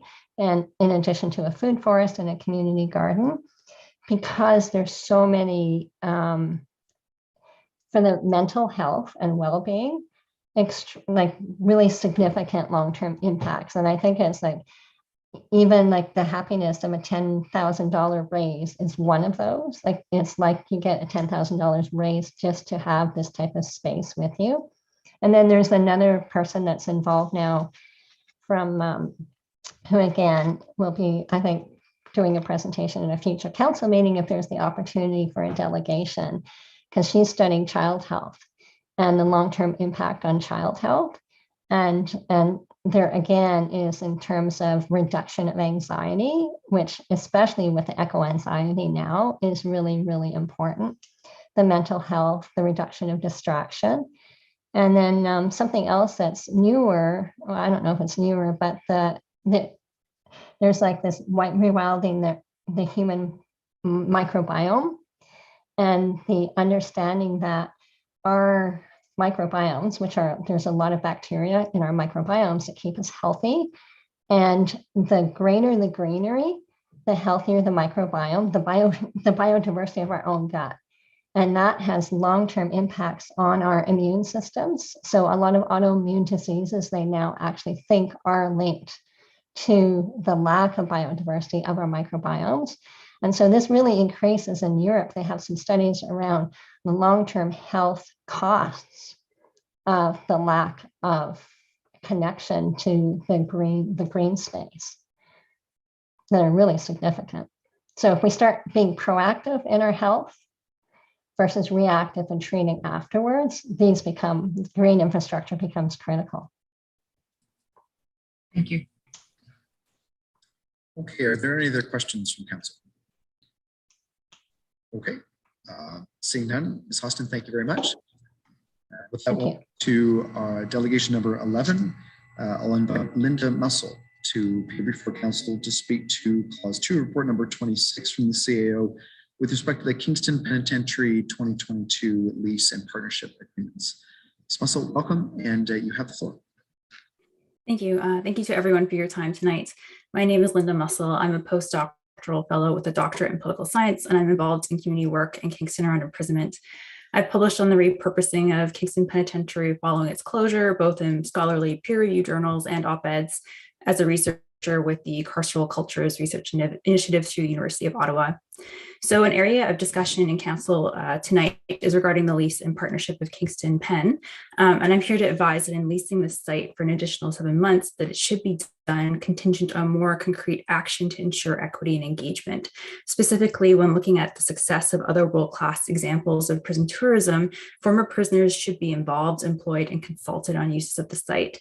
This includes the script and content of tours, employment as tour guides, and involvement in filming decisions and opportunities. I argue that former prisoner involvement is necessary to support council's strategic plan guiding principles. First, the promotion of social, economic, and health equity, and second, public engagement to collect diverse perspectives and to act fairly, sustainably, responsibly, and equitably on behalf of citizens. By including the voices of prisoners, this would also strengthen theme 4, economic development opportunities, and goal 4.2, fostering innovative arts, culture, and social enterprises. I'll provide some evidence. I'll speak to 2 key examples where former prisoner inclusion has led to the growth and success of institutions. So the first one being Eastern State Penitentiary in Philadelphia, and the second being Alcatraz Island in San Francisco. So visitors to these sites are presented with certain narratives as part of these tours, and the reception of the narratives affect how visitors perceive their experience at sites and their overall tourism experience. In these 2 cases, the direction and contribution of prisoners have made the sites larger tourism draws, improved the quality of content available to tourists, maintained the social relevancy of the sites, and addressed some of the critiques tourism uses of the sites. So Eastern State Pen is recognized worldwide for its discussion of social factors driving contemporary mass imprisonment. It has more than 258,000 visitors per year. Alcatraz offers prisoner voices directly on the tours. It employs former prisoner writers, and it has tours conducted by Indigenous peoples as well on the histories of the site. It's one of America's top tourist destinations with over 1.5 million visitors annually. Research also reports on other prison sites that don't include former prisoner voices. Specifically, research has shown how site visitors recognize when tours are missing certain voices, especially Indigenous and Black peoples that are mass incarcerated. Public opinion of prison tourism is something I can perceive becoming more of a concern in the future regarding use of Kingston Pen and how people will look back on use of the site. Since 2019, conversations about defunding police, mass imprisonment of Indigenous and Black peoples, and the legacies of residential schools in the 60s scoops have grown and intensified. So in order to protect the image of Kingston and for future uses and redevelopment of Kingston Pen, it would be prudent to include the people who are confined there and who are increasingly viewed in a more sympathetic light, especially Indigenous peoples who are disproportionately imprisoned due to historic trauma and discrimination. So I think including former prisoners will help mitigate future critiques as public opinion continues to shift. So my 2 main recommendations would be first, consultation. So reach out to organizations that are prisoner organized and led, develop a council of former prisoners from Kingston Pen. The Carceral Cultures Research Initiative can help with this work and is in touch with several former prisoners from that prison. And second, regarding equity, so ensure that site uses directly promote the equity of former prisoners as they define it, both economically and socially. So I could foresee this including recruiting former Kingston Pen prisoners for paid employment opportunities, such as giving tours. And importantly, it should involve former prisoners being able to help tell the story of Kingston Pen, which they are not currently permitted to do. It can also include providing opportunity for former prisoner artists to perform, sell art, and writing and music. That's all. Thank you again. I welcome any questions. Okay, thank you very much. Are there any questions from council? Mr. Kelly. Thank you, Mayor Patterson, and through you, thank you, Ms. Mussel. I'm wondering if you know, and if you don't, that's okay. In the case of Alcatraz or other places where maybe I'll try again. Sorry about that. I think there's continue, Councilor Kelly. Thank you so much. I'm wondering if in places where prisoner voice is included, if there was an evolution from them not being included to them being included, and what that might have looked like. Are there any lessons for Kingston in making a shift, as you might suggest? Right. I don't have that information on hand, but that's something that we could easily look into, the evolution of those sites. I know both of them have a longer tourism use history than Kingston Penn, so it is totally possible that there's been an evolution in the programming and content and the uses of those sites. Okay, fair enough. Thanks so much.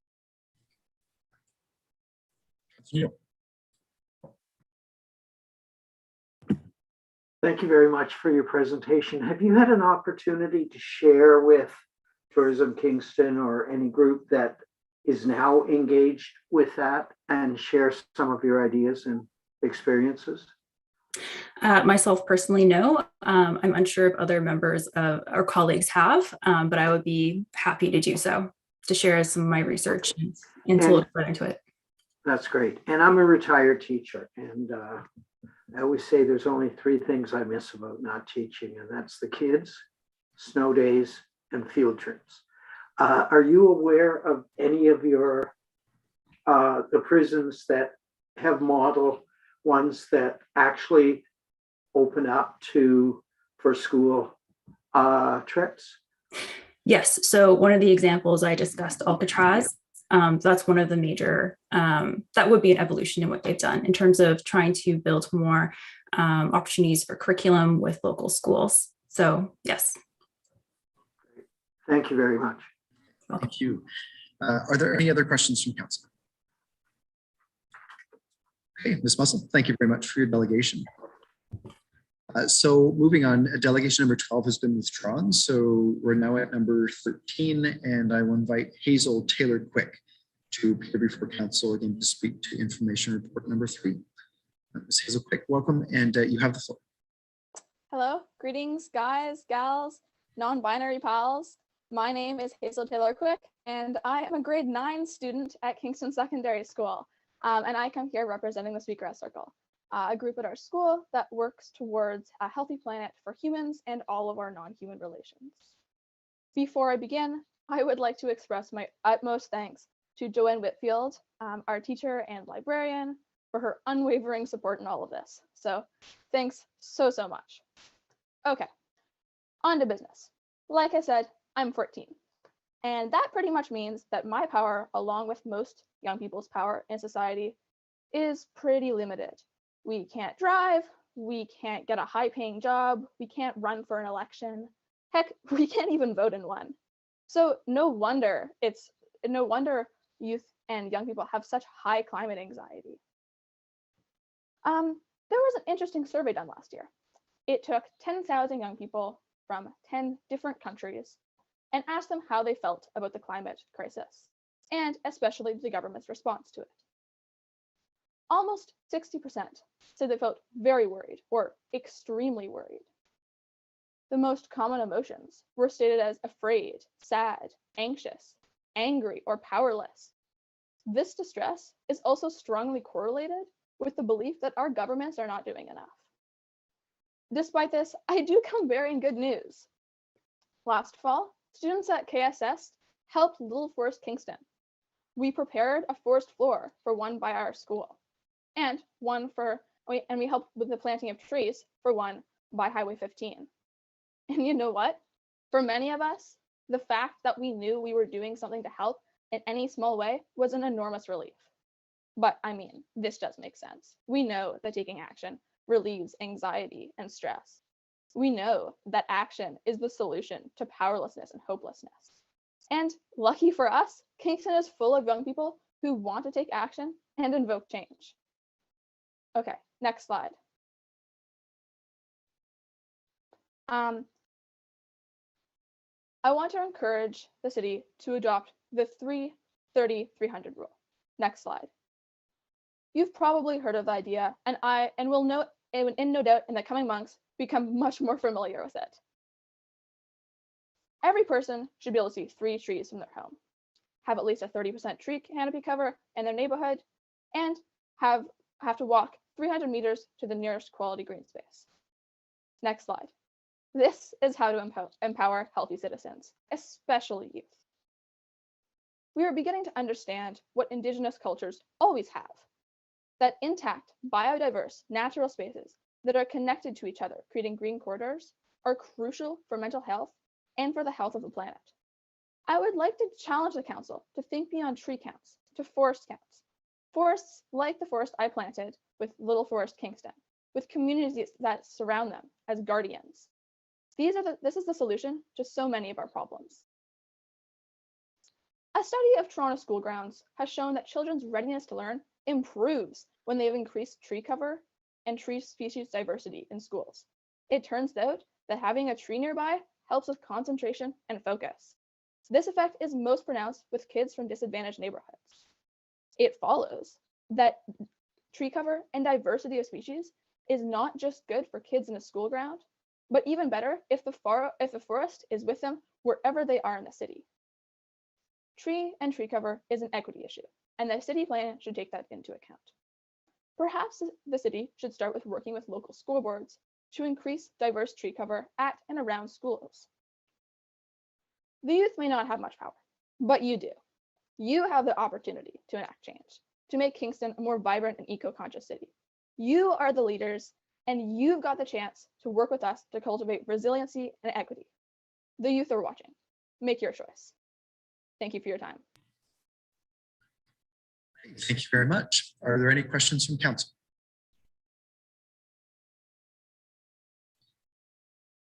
Okay. Ms. Taylor Quick, thank you. Oh, I'm sorry. Councilor Ostroff, yeah, go ahead. Sorry, Mayor Patterson. Yes, thank you. Thank you for your presentation. I really liked it. That was very upbeat, and I think we needed to hear what you had to say. Can you tell us what projects you have worked on here? And did I miss that part? What have you worked on locally here? With the Secret Circle, we have made a pollinator garden, which is a garden involving all native species in our front schoolyard.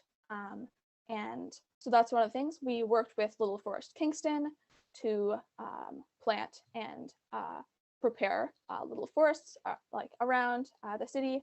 I am new to this program, so I have not had quite the experience that Madam Whitfield has had. So I cannot speak to the many things I'm sure they have accomplished, but I do know that in my limited time, it has been quite the experience. Yeah, sounds good. What school is that? Sorry, can you tell me where it is? So Kingston Secondary School, KSS. It's the new building for KCBI. Oh yes, right. Excellent. I'm very impressed, and I thank you for that and for your energy and excitement. And I'm confident that we're going to find a way to encourage you on and support you. Thank you. And next is Councilor Sanders.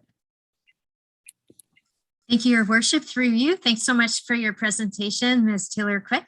I just wondered if, I think I heard that Kingston Secondary School is actually going to be a site for the Little Forest. Like there's going to be a little section in the backyard somewhere of the school grounds that is going to have a planting. Is that true? Is that one of the projects maybe for this summer in 2022? Yes, Madam Whitfield has been working very hard to get that off the ground. We've all been working very hard.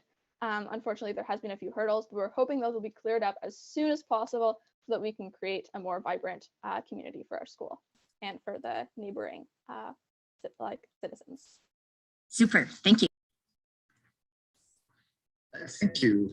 Are there any other questions from council? Right, Ms. Taylor, thank you very much for your delegation.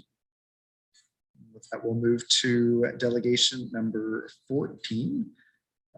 I will invite Roger Healy and Bruce Bursey from the Kingston Coalition for Active Transportation to speak to council with respect to new motion number 1. Mr. Healy, Mr. Bursey, welcome, and you have the floor.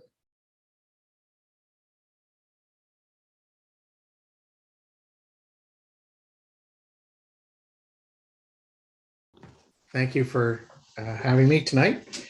I'm here tonight as speaking to you as chair of Kingston Coalition for Active Transportation. That's KCAT for short. Since KCAT was formed in 2008, we've been working with the city to provide guidance on how to create the necessary conditions for active transportation engagement in Kingston.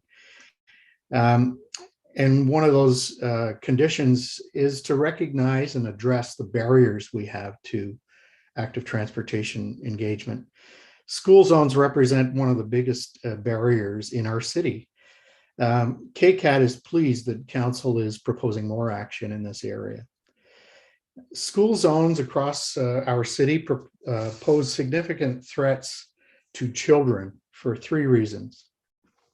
First, motorists are traveling at speeds that would almost always be fatal for a pedestrian if they were struck. Even at 40 kilometers an hour, we know that there is serious risk of injury or fatality. It rises exponentially with speeds higher than 20 kilometers per hour. The second threat in school zones is traffic volume. As more and more children are being driven to school, congestion builds around school sites, creating more possibilities for collisions. The third threat relates to the sheer size of most vehicles on the roads today. Large trucks and SUVs are the most popular vehicles now, and it is well understood that motorists in larger vehicles have far less awareness of small children who are closer to the road and below their sight lines. Taken together, these threats are completely incompatible with safety and welfare of our children. Now, while conventional traffic calming measures may help control motorist speed, but they do little to limit traffic volume, and they do nothing, of course, to control the vehicle size. So the only way effectively to manage this triple threat we have outside of school zones is to close the streets directly outside of schools to through traffic for brief periods, but they're critical periods of the school day, and that's school arrival and school dismissal. So the good news is that I'm here to talk to you tonight about, I think, a successful pilot that's being run, as you know, at Winston Churchill Public School. So if I can ask the clerk to I'm just going to show you a few pictures. There's about a dozen pictures here that just show you how it works. You know, this is September, and little kids have bicycles and strollers, and they walk to school. So this is the school street when it's closed. It's a 200-meter stretch of Macdonell between Earl and Hill. So this is looking north on Macdonell. And you see the kids, this is again in September, and the kids gather up around the school. They have freedom of that street. They socialize. It's no accident that there's no sound here, because it's really quiet. All you hear are kids talking, laughing. Our school streets usher in teachers and residents into the parking lot located on the one side of the street. So there you can see the school street operates in all weather and all conditions. When it gets a little too snowy, there's not very many bicycles, but there's sleds and toboggans appear. You see many kids, we noticed them starting to use the street a lot more as they got more comfortable with it being available. The barricades and equipment are really pretty straightforward. And I tried to illustrate a few of the things. Kids are very happy to be pulled along when the snow situations, and here they're happy to play in an area that's full of snow in the back of the schoolyard. But it gives them quite okay. So that's the school street in action. I just wanted to mention to you that School Street has been very successful. KCAT has been offering guidance to several communities, including Vancouver, Victoria, and BC. Hamilton, Mississauga, and Markham are launching a school streets pilot. And we've been consulted regularly. We meet monthly since September. Kingston is already getting lots of Mr. Healy, recognition. I'm sorry, I'm gonna have to jump in just to stop you there. Thank you though for that presentation. Questions from the delegation. Councillor Stroud. Thanks, Your Worship. Thank you, Mr. Healy. So it sounds to me like you're giving an emphatic thumbs up to the success of this pilot. You've had some great photos to illustrate. From the photos, it looks fairly busy on these roads with lots of pedestrians and all the different modes of transportation. I've never seen sleds illustrated as active transportation, but that makes sense. And I'm reminded of some of the video that I saw from Toronto when they closed Lakeshore Boulevard, and someone was counting active transportation users on that stretch and also counting cars on the same area, and they came up with shocking difference where there's much higher number of active transportation users using the same piece of roadway than there ever was vehicle users, if you just count the humans going by. I'm wondering if you've done that kind of analysis with your pilot, if you've been able to compare the difference in the usage of the street in the before and after scenarios.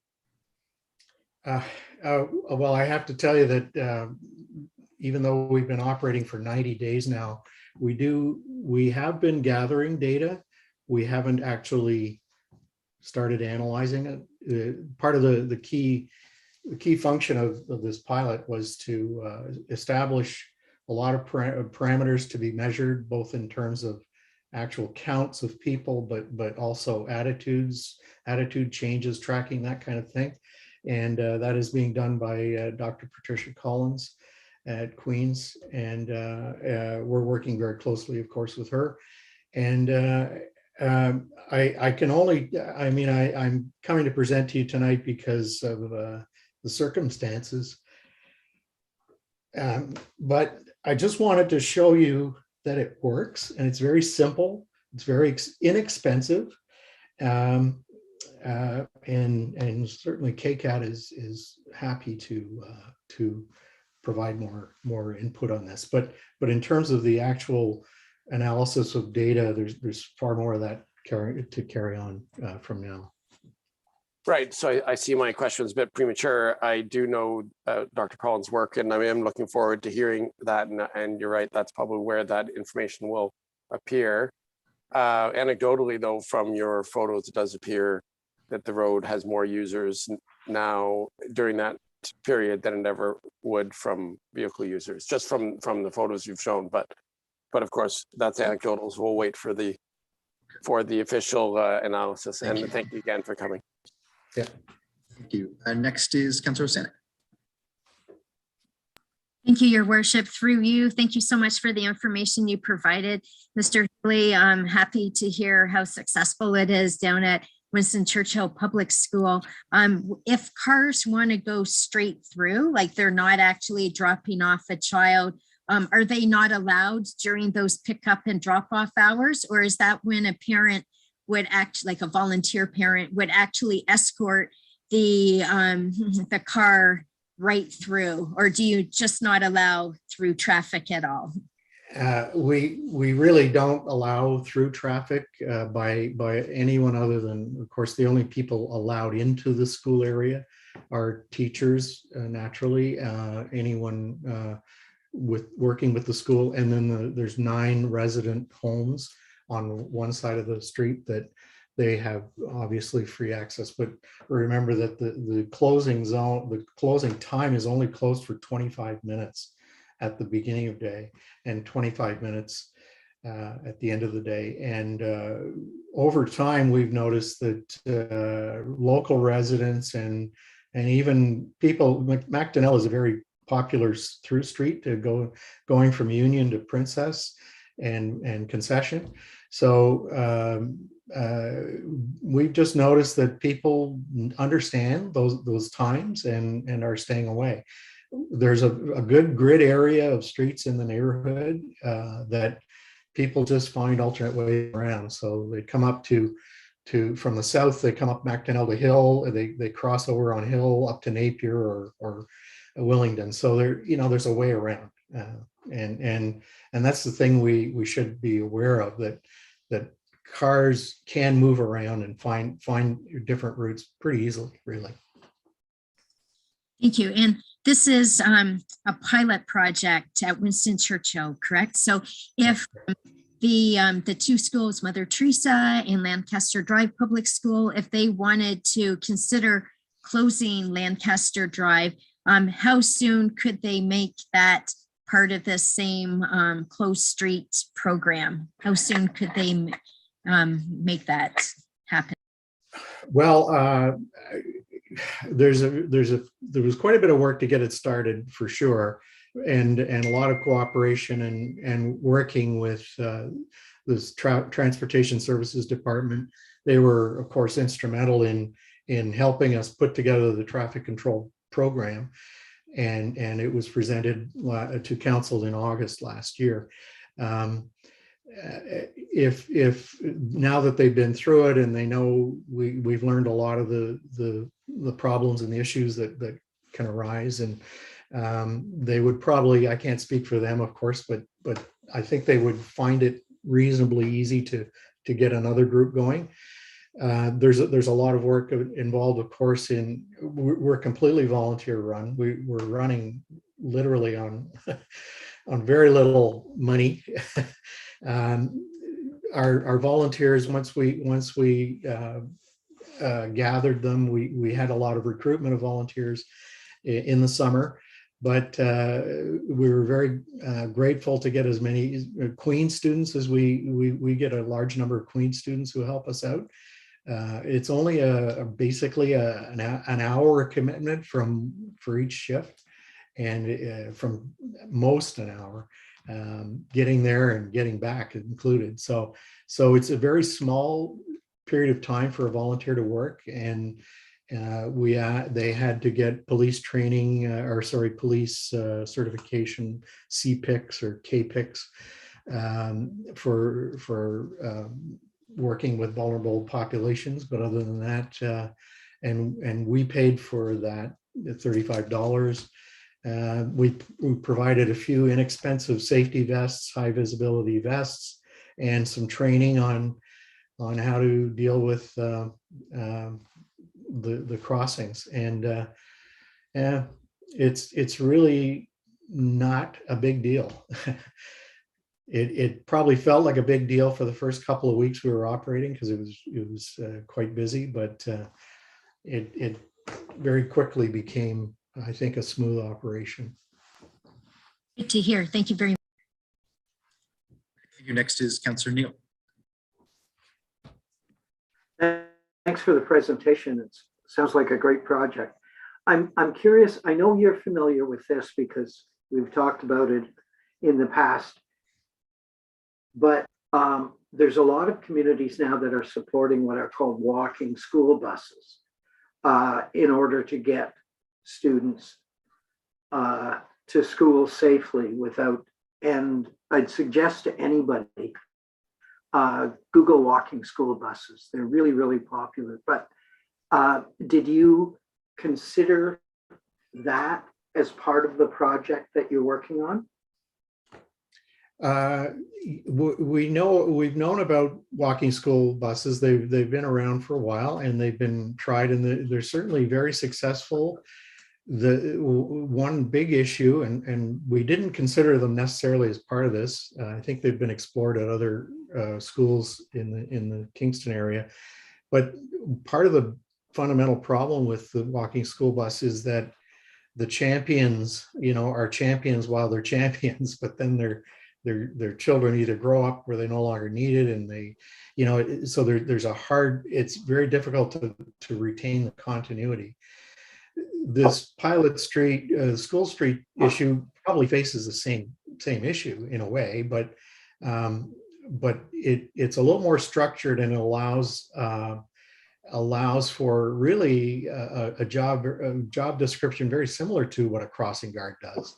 The difference is it's the cars that are not allowed to cross into the street, and the crossing guard is there to open the barriers to let in the exempted people, like the teachers, and otherwise, it's roughly the same situation as a crossing guard. And the nice part of that is that a crossing guard has, again, the same short shift and a very designated duty. I think one of the earlier speakers talked about children wanting to cross at areas other than the intersection. Well, the whole street would be closed off, so that's not a problem. Vehicles can get around. We've learned with the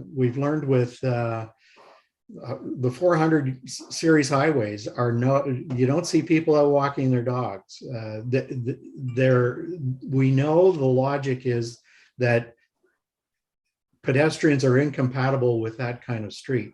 Well, if you flip that around, you would say that vehicles are not compatible with that street at a time when we have so many young, vulnerable pedestrians nearby. So it's kind of, we've got to think about stopping the traffic rather than protecting the kids. You know what I mean? It's not keeping the kids off the street, it's keeping the cars off the street. It's pretty simple. Thank you very much. Okay, next is Councillor Doherty.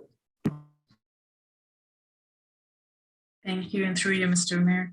Thank you for your presentation and all the work that KCAD, a small volunteer group that accomplishes so much in our community. It's fantastic.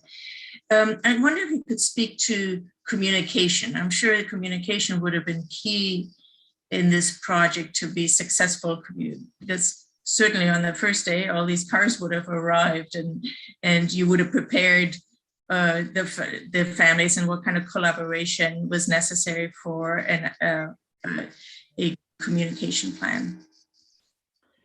Well, that's the element of, following Councillor Osanik's question, how quickly could this be started up?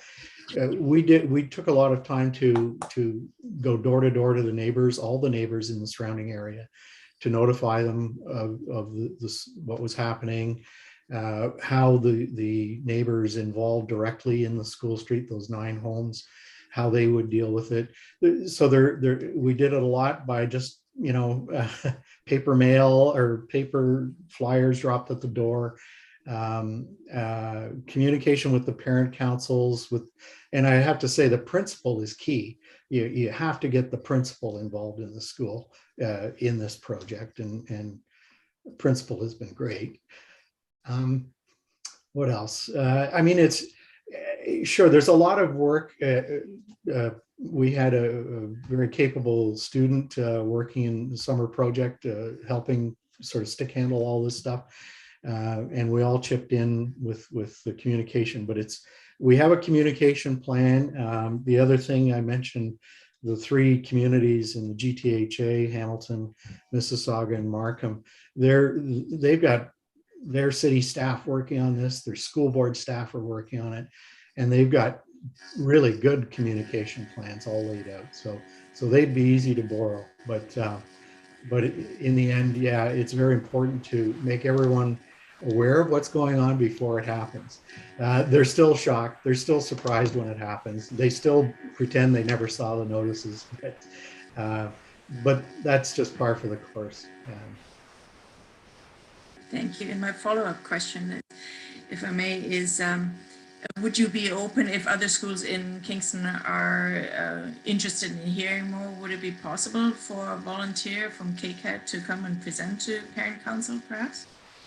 Yes, I'd be, well, certainly I know several of our members would be very, very happy to at least tell you our experiences and try to help other programs get started. I really think Kingston could easily implement some of this in many of the elementary school areas, especially those that have these high traffic problems.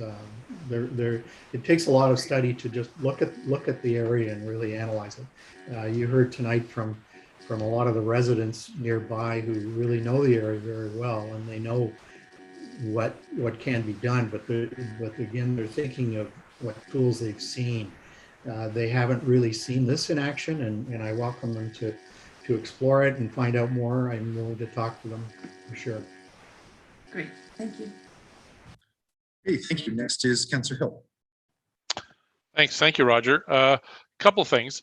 I thought when we approved the pilot project at Winston that we also approved one up at St. Martha's, and maybe I've got the projects wrong or mixed up, but are you aware of similar pilot going on up there and how that one's going? What I'm aware of and what you're probably thinking of is that the area at St. Martha's, yes, Yeah, okay. St. You're Martha's. thinking of St. Martha's out in. That's right. Sorry, yeah, St. Martha's is what I meant. Yeah. Not Mother Teresa. Okay, Yes. I can tell you Yeah. about St. Martha's. It was actually the public school out there. It's been renamed. It was Sir John A. Macdonald. I can't remember what the new name is, but it was in Councillor Bohm's area, and we certainly explored it. But what we ended up doing, in fact, is a kind of a modification of this, but it's a play street that's happening on Right. Sherrill Place out there. So you might be getting Right. mixed up. And the play street has quite a different Yes. operation, and it is ongoing right now. Sure, I recall that. I'm sorry, I confused that. So my other question, because a lot of us have heard from people, with obviously we all have schools in our districts, that there's a lot of congestion in terms of cars parking on both sides of the road. So I'm looking at your pilot. So once you get off onto the streets that are open to traffic and where parents can pick their kids up, are you seeing that same issue of cars parked on both sides of the road to pick up their kids? And is that causing more congestion sort of just outside the zone of your project? Yes and no. The before situation in Macdonell on Macdonell Street was that cars were literally parked both sides of the road, even though they weren't allowed to park both sides of the road everywhere. That congestion has been dispersed through the other areas, and it is there to some extent, but probably no worse than it has always been. The front of the school along Earl Street is reserved for school buses and for kindergarten age children who enter that only through that entrance for them.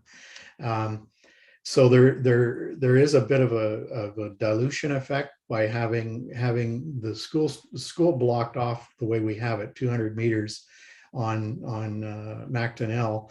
Does provide that quiet space, that calm space that once people who drop off their children get to that point, they can relax and feel comfortable that they're within a zone that's very safe. Good. Thank you, Roger. Okay, are there any other questions from council? Okay, Mr. Healy, thank you very much for your delegation. At this point, we'll move to number 15, and Mr. Bursey, who I know was also present for the last delegation. That's coming. I'll hand the floor over to him, representing the Portsmouth District Community Association, to speak to council for the information report number 3. Mr. Bursey, welcome, and you have the floor.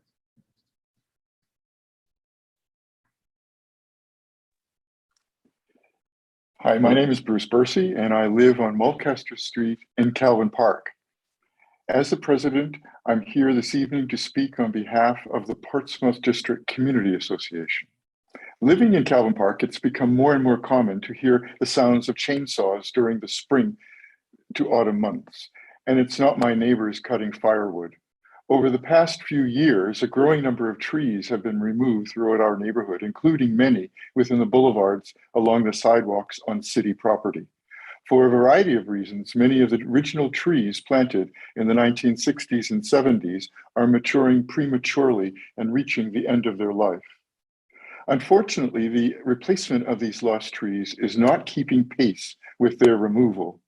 Even with the efforts of the city's tree planting program, there is a growing net loss of tree canopy at a time when we can least afford the loss of benefits that have provided over the years. Recently, residents have reached out to request replacements of trees along the streets in Calvin Park. In the past, they were provided a list of tree varieties to choose from, but last year they were informed that the city will not be replanting in the grass boulevards, since this neighborhood was designed with water and sanitary mains running through the boulevards. While it's understandable to avoid problems with infrastructure, this is a major change in policy, one that most do not fully understand. If we are not able to find a way to replace these trees and add more, it's becoming evident the neighborhood is being placed at greater risk from climate change, with long-term consequences on the quality of life and the stability of the neighborhood we have come to know and love. One noticeable example of the impact of the loss of this canopy is that lawns of houses that no longer have trees in their boulevard are the first to go brown and the first to see their sprinklers on during prolonged periods without rain. My goal this evening is to offer a brief overview of some of the challenges and opportunities that exist in our diverse district that we hope the operational forest management plan will address. Planting the right tree in the right place. When the original tree varieties were selected, it was common to choose exotic varieties such as Norway maples because of their moderate size, compact shape, longevity, and their tolerance of the urban environment. But we have since learned this was not a choice we would make today. Norway maples have a normal lifespan of around 150 years, but in our neighborhood, they're dying after 60 years. Challenges posed by underground city infrastructure. The need to avoid underground city infrastructure is understandable, but it's not clear if this is a problem in all of our boulevards or if there are specific locations that are particularly sensitive, and if there are workarounds that can be adapted to find ways to replace the trees that have been lost. For example, are there tree varieties that have shallow roots that would be better suited? Also, other cities such as Stockholm have developed innovative ways compatible with infrastructure, such as what they call tree pits that allow trees to reach maturity phase of their life cycle, where they will survive for many years within boulevards requiring little maintenance. Include all city lands, not just parks and along roadways in the canopy survey and management plan. Examples of this in Portsmouth district include the extensive network of pathways, many of which do not have trees. For example, it's surprising to see the busy pathway from Byron Crescent, passing by the Calvin Park School and LCVI to the library and YMCA, does not have any trees along the half-kilometer stretch. Focus on transit stops. Portsmouth district is on the cusp of significant new residential and institutional development. Currently, there are plans for significant developments at the Sir John A. Boulevard and Union intersection. This is an opportunity for the city to work with developers to plant trees in a way that will provide meaningful shade, reflecting the site conditions and sun location at each of the bus stops. Use trees to support traffic calming. It's well documented that trees and shrubs give the perception of narrower roadways, which slows speeds. Sir John A. Boulevard is notable with average speeds of more than 67 kilometers per hour when the speed limit is 50. There is significant opportunity to plant trees along the entire length of this major roadway. In closing, there is a growing interest from local residents who are seeking ways to help. The development and implementation of the operational forest management plan presents an opportunity to engage the community to contribute to achieving the important goal of 330-300. I encourage you to find ways to work with the Portsmouth District Association and other community association and neighborhood groups to engage interested members of the public. Great. Thank you very much. Are there any questions from council? Councilor Santa. Thank you, through your worship. Thank you very much, Mr. Bursey, for the information you just provided.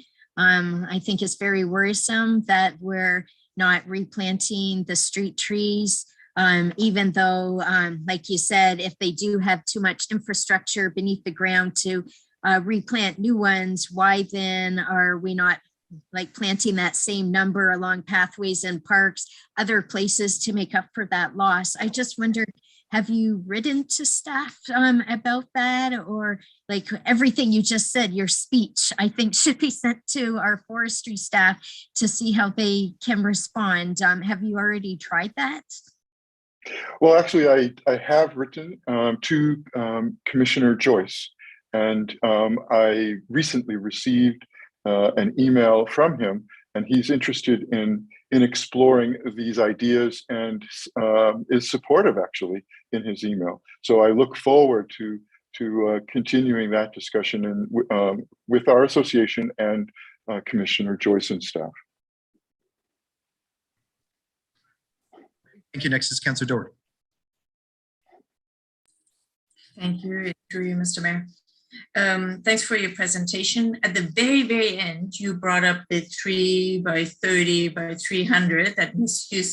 Hostin spoke of earlier, which is a new concept for many people in Kingston, including for us councillors.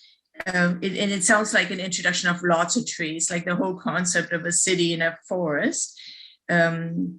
And the 3 by 30 by 300, do you think that there is space in Calvin Park? You brought Calvin Park up, but would there be space in our family neighborhoods to create a project like that? And perhaps Calvin Park could be a pilot area for that. Yes, there's definitely, in fact, Calvin Park, I think, is one of the communities that actually could achieve this early on. As you know, with the 300, is that people will have no more than 300 meters to walk to a park. And we have that already, more or less, in our district, throughout the district. But it's more related to planting trees, and not just on city property. It's also something that would be, that we need to focus on private property. Many of the trees that have, for example, that have been removed by in response to the emerald borer is on private property, and there is no policy in place that actually is and encourages and supports private property owners, residents, to replace those trees. So it's not just on city property. I think that it's also something that the new operational forest management plan needs to focus on private property as well. Thank you. And you also brought up pathways. There's the pathway alongside Centennial to Johnson Street. There are no trees on there either. So I guess you would suggest also including the school boards. For sure. And the school boards have been, in Calvin Park, we have a number of schools, and they have in recent years planted trees at the St. Thomas More School. There's a row of trees that have been planted next to the Portsmouth, the church that's right next to the school there. But we need more than that. And when for example, when new pathways are built, right now, public involvement is limited to where to put a park bench.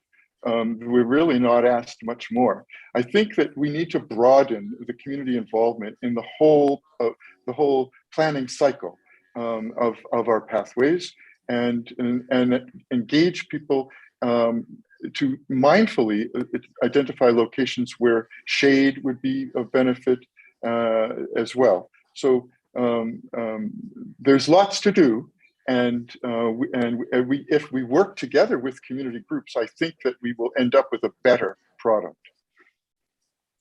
Thanks. Okay, are there any other questions? Okay, Mr. Bursey, thank you very much for your delegation. And now we will move to number 16 on my list. So we will invite Laurel Claus Johnson to appear to speak before council with respect to information report number 3. Ms. Claus Johnson, welcome, and you have the floor.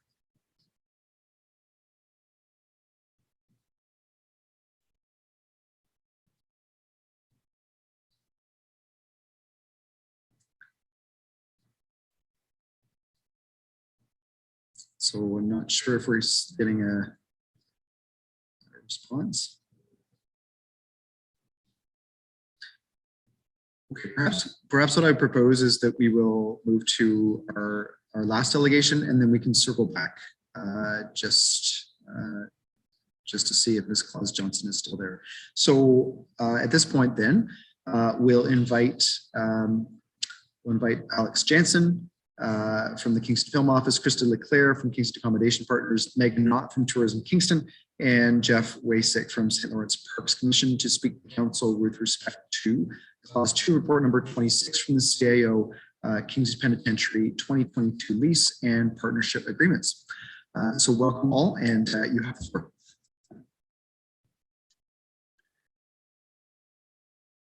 Thank you, Mayor and Council. Next slide.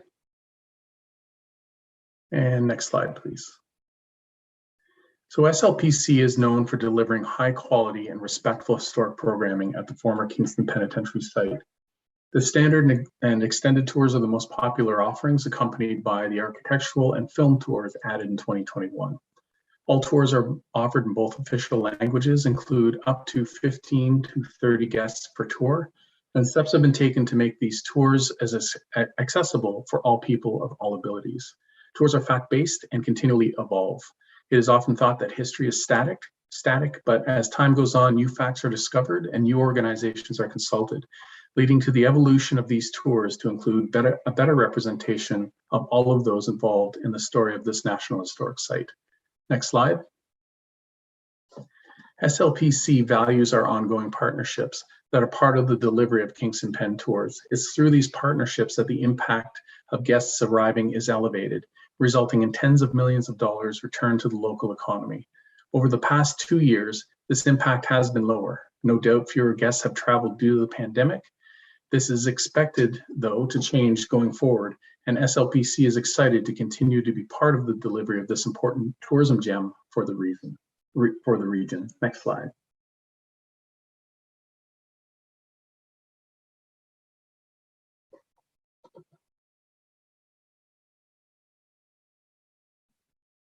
You're muted, Alex. Sorry about that. Yeah, we are coming out of an absolute record year, more than 5 million in direct spend from the film and media sector. And about 50% of the major production was all at Kingston Penitentiary. So the premiere for Amazon's Reacher, 3 months of The Mayor of Kingstown, the final episode of Dan Brown's The Lost Symbol, and Code 8 Part 2. Next slide. And I wanted to kind of draw attention to just the economic impact that we see from something like Mayor of Kingstown. So that was more than 2 million in hotel accommodations alone, 30 locals working in junior crew capacity, 150 locals working as background performers, and dozens of local suppliers involved in what was a really difficult COVID year. We also saw more than $100,000 in upgrades to Kingston Penitentiary from productions, as well as multiple donations to the community.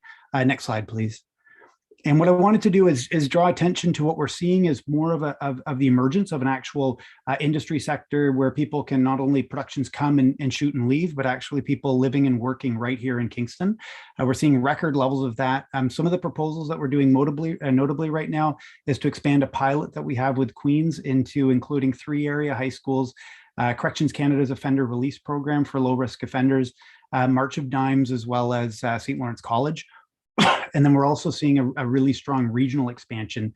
And all of that is feeding into a regional expansion with RTO9. All of that's feeding into a larger proposal for a Southeastern Ontario Production Accelerator Fund, which would bring potentially 25 million into this area.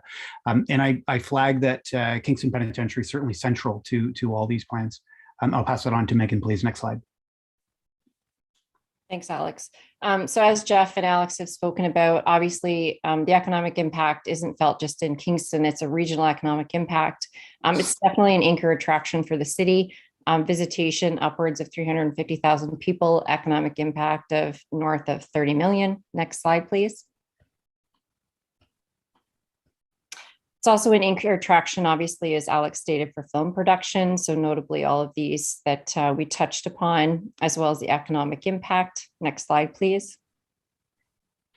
And job creation, as Alex spoke about, plus earned media. So obviously, collectively with tours as well as film, it's also a really important marketing channel. And I will just flag too that collaboration within the community is also very important, whether it's in film or in tours or other types of events that we've seen pass through KP. So certainly the job at TK is just to hear from public, hear from community members, and make sure that we're continually communicating with those that make this product a really great piece of fabric for our community. Next slide.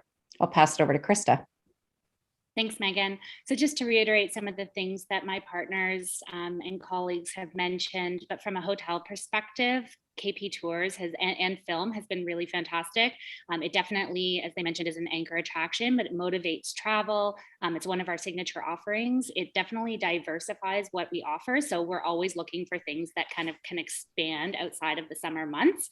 Also different items in town that help people extend their stays, maybe come back for longer, those types of things. And as they've mentioned, we've seen lots of overnight stays, but also new product development opportunities exist there. So we're very supportive of the file before you today, and we welcome any questions. So thank you for your time. Okay, thank you very much. Are there any questions from council? Councilor Neal.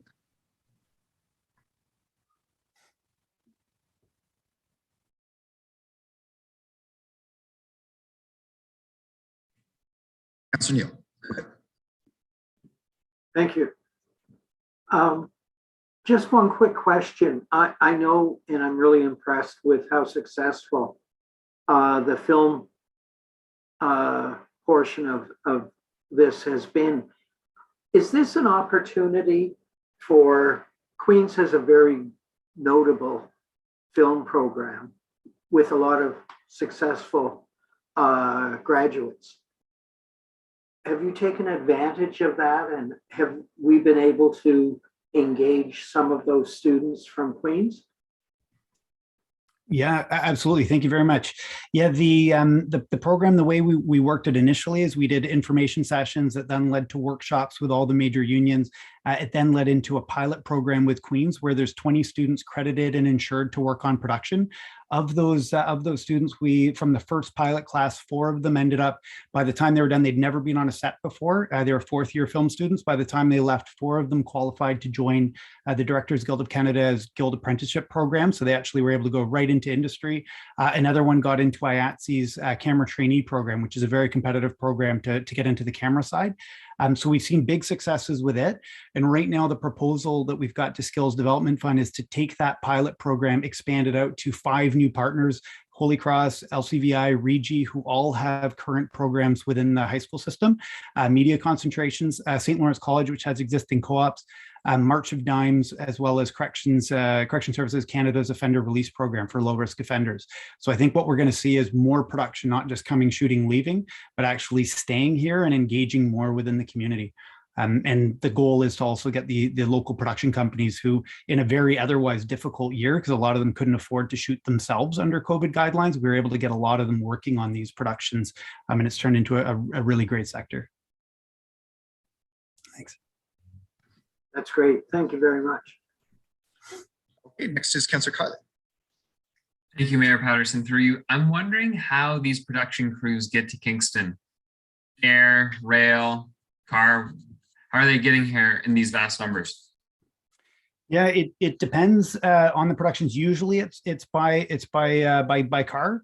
Sometimes it's shuttling. So when I listed the kind of the unexpected economic benefits that you would see from a production like Mayor of Kingston, so that was one where we actually got a contact from the Greyhound operator who said that for them in a very difficult year, they ended up running 92 shuttles, over $100,000 worth of business, bringing in crew and bringing in especially background to the area. So we'll see elements like that, and then we're looking to leverage the airport as much as possible, especially with the new ability to go directly from Billy Bishop. Excellent, thank you. Are there any other questions? Okay, seeing none, thank you all very much for your delegation. And at this point, we will invite Ms. Laurel Claus-Johnson to speak to council with respect to information report number 3. Ms. Claus-Johnson, welcome, and you have the floor. Oh, good. Oh, good. So, little bit, I'm not that good on the computer, so that's why I've misplaced this. But I wanted you to know that I did send you a letter, and it's in writing, and I believe all the city council would have a copy of it. But my delegation today is to speak on behalf of a request that I would like to see city council do what I would call an internal review of their needs as a voice of the community. I'm quite evidently in view of the saving of the 220-year-old oak tree, the grandmother tree, I call her, and that the cutting down of trees and clear cutting, of course, is what I speak of. But my issue today is related to, and I believe that this is something that can be done and needs to be done, is that the council itself looks beyond their department reports and their former discussions and their former decisions and people who influence those positions, and look at themselves in what we would call the full spectrum of a wellness factor. And that is in the spiritual, mental, social, and mental aspect. What is the impact of city council's decisions, and how are they made? So when I think about that, I think that there are people there, and I'm asking that there be some way, some project, some notion that your decision-making process comes through the elected officials. And what are you elected for? A decision. And so I'm asking you to think about how you make your decisions. What's your priorities? And I'm asking you to look at an Indigenous wellness factor that says wellness is full spectrum. The full spectrum of what is this socially, what is it mentally, what is it spiritually, and what is it socially as well. Physically, excuse me. So the cutting down and the classic cutting everything down for me had an impact when I learned from one of your reports that you were cutting down the juveniles, the youngsters, the little kids, and the babies. And you were saying that they had no value because they were under a certain centimeters of size. You could cut them down. I think that you say that in amongst a grandmother who's older than Kingston, older than Canada, has watched it all. So I'm asking you as the city council to take on a review of the city council itself, and say, how are you making decisions? Because this is, as far as I'm concerned, full spectrum rather than it's more practical. And the report says this and somebody else says that. I want you to look at, well, how those decisions impact on us. And clear cutting is definitely not a downtown #1 capital of Canada decision to be made to clear cut. So that's why and my letter states that. I hope you all read it, and you definitely have the openness to communicate. And I am happy to be involved in an organization that, like you have here, to have the city council open enough to look at itself and to listen to us come forward and say things to you. And we say, but. So I've got 4 buts, and that means I'd like you to look at yourself across a full spectrum of Indigenous wellness. And that's my letter, and that's my speech. Okay, thank you very much. Are there any questions from council? Okay, Ms. Claus-Johnson, thank you very much for your delegation. So at this point, that brings us to the end of our delegations. It is 9:23, so I will propose we take a 10-minute break, and we will reconvene then at 9:34 to move with the briefing time.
Okay, folks, it's 9:34, so we will reconvene. If I could just ask councillors to just turn their cameras back on, just so that I know that you're here and with us. Okay. At this point, we are through delegations, and so we will move on to briefings. We have one briefing this evening. Megan Knott, Executive Director of Tourism Kingston, Krista Leclerc of Kingston Accommodation Partners, and Pat Kelly and John Dunn from Floor 13 will brief council on Clause 1 of Report Number 26 received from the CAO regarding the Conference Center feasibility study outcomes and next steps. So I will turn it over to you folks. You have the floor, and then I will open it up to questions from council. Thank you, Mayor Patterson. So I'd like to introduce John Dunn and Pat Kelly, who you can see on your screen tonight from the tourism firm Floor 13. Floor 13 was involved in the creation of a conference center business case that was commissioned by Tourism Kingston in 2020. In addition, in 2021, Kingston Accommodation Partners then hired Floor 13 to create a hotel capacity research paper, which is now what I invite John and Pat to present the findings of. So John and Pat, over to you. Thanks, Megan. Mr. Mayor, councillors, thanks for having us this evening. So we don't have that much time, so I'll jump right into it. So if we get to the next slide. As Megan pointed out, we given a clear mandate to look at the probable impact of what would happen on at the destination if we added what we deemed as a 100-room hotel as part of the proposed convention center, conference center that is being considered for Block 4. So a couple of things that we wanted to look at was to make sure that there'd really be a quantum increase of conference and meetings business coming in to Kingston if such a project was put together. We wanted to make sure that this facility, along with the hotel, would be able to sort of able to capture that lost business that we've been recording over the last several years that we know we've been losing to other destinations because of this lack of facility.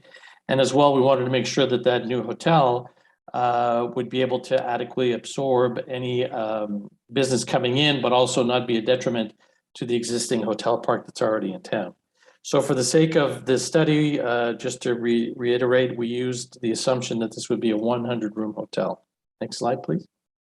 So the methodology that we used, we looked at obviously the segment, meetings and conventions across Canada, and looked at some of those trends out there and how lucrative that market is. We looked at data from past reports on the convention center and what those had said as well. We looked at Tourism Kingston's lost business report. Now, we considered only what Tourism Kingston had recorded. This does not include what the hotels had as lost business and or planners that had not even considered Kingston just by knowing that the facilities weren't there. So we only dealt with what we knew really had been lost for sure by Tourism Kingston. We also spoke to many stakeholders in town, both hoteliers, attractions, and as well as city officials and economic development officials. We reviewed best practices that are happening in other destinations. And of course, we did some forecasting based on future potential impact of the city based on reports from CBRE and other predictable companies like them. Next slide. So the very first thing is we looked at your hotel inventory. There's 37 hotels in the city that have about 2,500 rooms. So if we extrapolate that on a yearly basis, it's about 940,000 room nights available for sale. If we added that 100-room hotel, that would only bring it up to 976. So we're only adding about 35 or 36,000 room nights available with that 100-room hotel that would be added. Now, if we truly look at it and drill down a little bit more, there's really 8 hotels that come into play that are really in the conventions and in the meetings space within Kingston. And within those 8 hotels, there's only about 1,200 rooms. So if we use the same math as we did for all 37, if we look on a yearly basis, that's only about 450,000 room nights available. We add that other 100-room hotel, drives that up to about 485,000 rooms available in the city. So it might sound like much, but it really isn't. Next slide, please. We also looked at the occupancy over the last couple of years. So we started in 2016 and looked at it through to 2019. Obviously, I don't have to explain to you all that 2020 and 2021 is a bit of a write-off. So for most studies that we're doing now, we're looking at a 3 or 4 year average going back starting in 2019 and normalizing those as the normalization years. So when looking at Kingston, the blue line is the total occupancy for the entire year, and the orange line is the summer occupancy average for June, July, and August. As you know very well, those are your highest seasons. So if we look at it on a 4-year average, the city does about 63% year round and about 79% during the summer. So there's room to grow. And the nice thing about meetings and conventions is they don't really meet in June, July, and August. They're really looking at spring and fall season. And if we're looking at tournament and sports play, they're really meeting in the winter. So there would not really be that much displacement within those big summer months where the average rate is really being driven hard. Next slide, please. This is really more of the important part of the study, was to look at what business had been lost. And again, I want to reiterate, we had just the data from Tourism Kingston, did not include the hotel data, and potential clients that did not call us just because they knew they wouldn't have the space. If we look at the graph on the left side, the blue column is meetings and conventions, and the orange column is sports room nights. And if we look at the first row, it's confirmed business. So we've got a lot of sports, very little meetings and conventions. Second row is lost business. So as you can see, we've actually got more lost business than the number of sporting tournaments and sporting segment business that we took. We've actually turned very little sporting business away, but we're really getting hit quite hard of turning conventions and meetings business away. Now, if we extrapolate that of about 11,000 room nights that we've lost, we've calculated that that would be about 6,900 delegates, so physical people.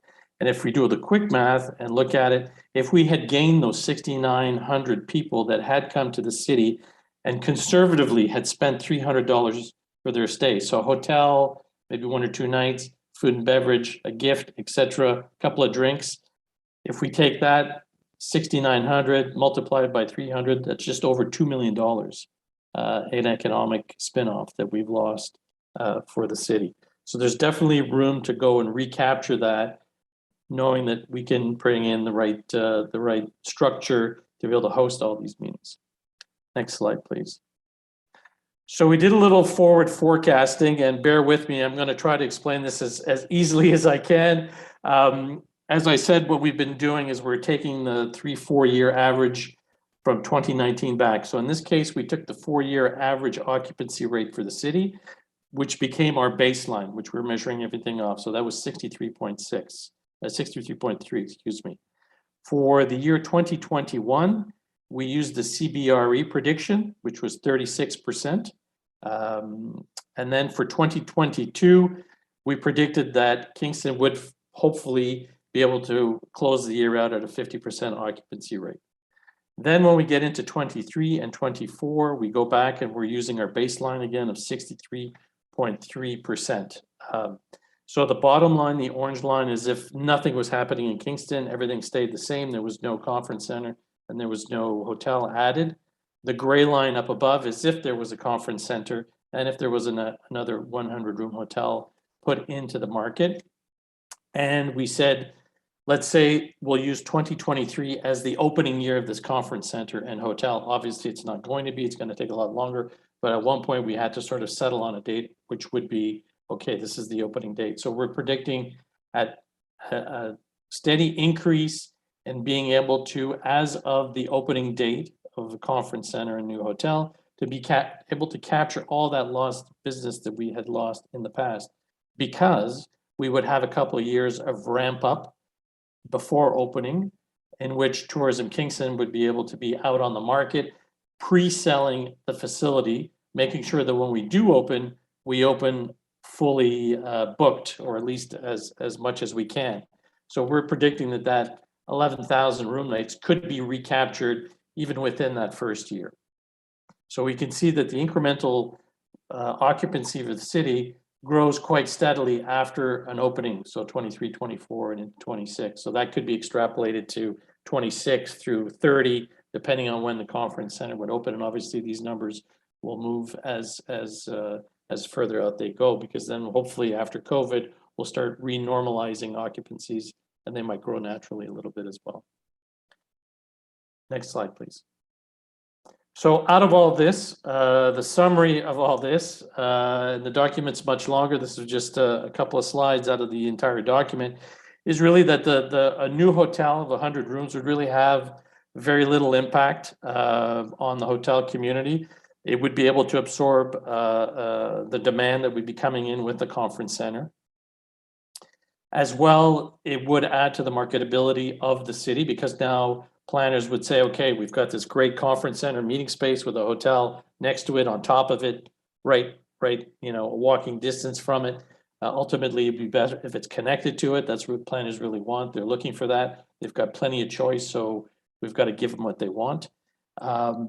Also, it would create a whole new market for Kingston that Kingston is not going after presently, just because you don't have the space. So obviously, this would open a whole new kettle of fish for us in the meetings and conference and events world that Tourism Kingston could go after.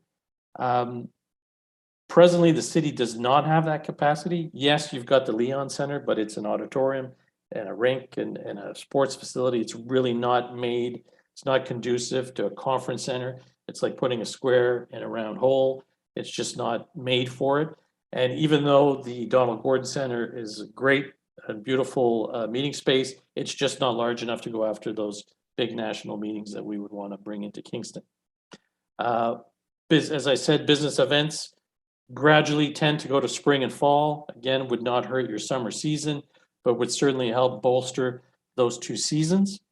Like many other conference centers in Canada and the majority in the US, these facilities are generally owned either by the province, the state, or the municipalities. Private sector does get involved some of the times, but most of the time it's really based on the multi-use portion of the project. So whether it's a hotel, condos, apartments, retail tied to a convention center, that's where they really have more of an interest. And the other thing that's new that wasn't there before is now you've got that air capacity to Toronto and to Montreal, which will definitely help. Let's not forget, though, that our major markets are really Toronto, Ottawa, and Montreal. And even when we're looking at national conventions, most of the memberships of those conventions are based in either of those two provinces. So it's more of a drive market, but definitely for delegates coming from outside of those two provinces, the air capacity definitely helps. And that's a great selling point with planners as well. Next slide, please. So we've made a few additional recommendations within the document as well, is really to get prepared if ever this project takes off, and really to have Tourism Kingston and CAP co-chair a committee of not only the tourism industry, but the broader business community as well, to make sure that this has ongoing support. We want to make sure that the project committee really dives in to make sure that when it's being built purposefully and for the right clientele. So really looking at how we're going to build it for conferences and meetings. Also, Tourism Kingston to really get a pre-opening sales and marketing plan and get out there as soon as possible, or as soon as this is announced, to really sell it and make sure that it's full when it opens. Also, we'd recommend that CAP and its hotel members start collecting all that lost data to augment on the lost data that Tourism Kingston's already gathering, really to make sure that we can close all those deals, knowing that the demand is there and that we could probably now fill that demand with the conference center and hotel that's tied to it. And finally is really to start conversations with hotel developers that might have interest in a project like this as well. And I can assure you that even though COVID has put a bit of a damper on the tourism business, I can assure you that hotel developers are out there looking presently to continue to build, buy, and renovate hotels, because everybody knows that there's a pent-up demand for travel, for meetings. People, don't like what we're doing tonight. These Zoom meetings, they're great, but they will never take over from personal face-to-face meetings. So we're seeing the research, the data, all the surveys are coming out saying that people just want to get back to how it was before and meet in person. Still have this possibility of doing the hybrid because it opens up a whole new market for them. But generally the people that were going to conferences before will go back to in-person conferences in the future. That's it. Thank you very much. Any questions? I might have spoken a little too quick, but I really wanted to make sure it was in that 10-minute zone. Thank you very much, Mr. Dunn. Questions? Councillor Oster. Thank you, Mayor Patterson. I appreciate the presentation. Excuse me. One sec. Apologize. I just wasn't clear on the size. I understand the size of the proposed hotel combined with the conference center. What kind of capacity are we trying to, or are you imagining this or perceiving this to be for attendance in a large kind of conference? I'm not sure the conference center size or the hotel size. Yeah. No, the hotel is 100, but it's going to be what kind of capacity have you determined is required for a conference? Well, if we're looking at conferences between 7 to 1,000 people, we were looking. Megan, remind me. I think we were in the 50,000 square foot for a ballroom area. Yeah, essentially, we cap out currently in the city of Kingston at about 400 seated seats in one venue. And so all the lost business reports that John and Pat will speak to tonight are suggesting that we're losing the business because we can't seat any more than 400. And so the 700 to 1,000 person venue is what we've talked about in previous studies and what John and Pat went with as an assumption for this study. Okay, yeah, that makes sense to me. I think I heard that already. I just wanted that confirmed. So I just didn't understand about private sector investment is probably only interested, you say, in the mixed use portion. Can you explain that? Would it be a public-private partnership? Well, depending on what is connected to it, to a certain extent, yes, because I don't see the city of Kingston or the province of Ontario being interested in running a hotel, and I certainly wouldn't recommend it. So in that kind of context, yes, probably a private sector person would be owning and operating the hotel portion, and on the actual meeting space. I mean, it's not against the rules, or it's not that it hasn't happened that there's a fully private person that holds a convention center, but they're more rare, certainly more rare. Yeah, and the location was you said block 4. Did I miss what were you envisioning for location? Yeah, we were on the assumption that block 4 would be the. Where's that? What is block? I'm sorry, I should know, but what's block 4? Right across the street from the Leon Center, downtown on Queen Street. Oh, okay, right. Sorry, I didn't see it in my head. Got it. And I guess that's the other thing, and it's funny. We're doing some work with Sherbrooke, the city of Sherbrooke here in Quebec, and one of their big Achilles heels is they built this great trade show facility, but they built it sort of not in the suburbs, but not anywhere close to downtown. So they're really having a hard time selling it. So it was kind of like it was a political move to put it in that new neighborhood at the time, but now they're regretting it. They should have put it downtown where all the action is. And I would hesitate to say that is the same piece of advice I would give Kingston, to have it as centrally located as possible, because when your tourists come to town, they want to see what's in town. They want to be downtown where the action is. Yeah, I'm sure. Okay, now I have a picture of it. Thank you very much. Next is Councilor McLaren. Thank you. So considering that margins are tight right now in pretty much all the industries, are the hoteliers in favor of this? The local hoteliers, the local hotel owners, are they in favor of this? The ones we spoke to, yes. How many of the 47 you mentioned? Yes, we spoke to, I'd say a couple of dozen for sure. And we spoke to definitely all the major ones, the 8 that are really implicated in the meetings and convention space. And they see it as an upswing to help them because all these people have to stay somewhere, and even if there's a 100-room hotel, that won't absorb more than 100 people. So they would have to use other hotels. So the hotel community is seeing this as a positive lift for the city in general.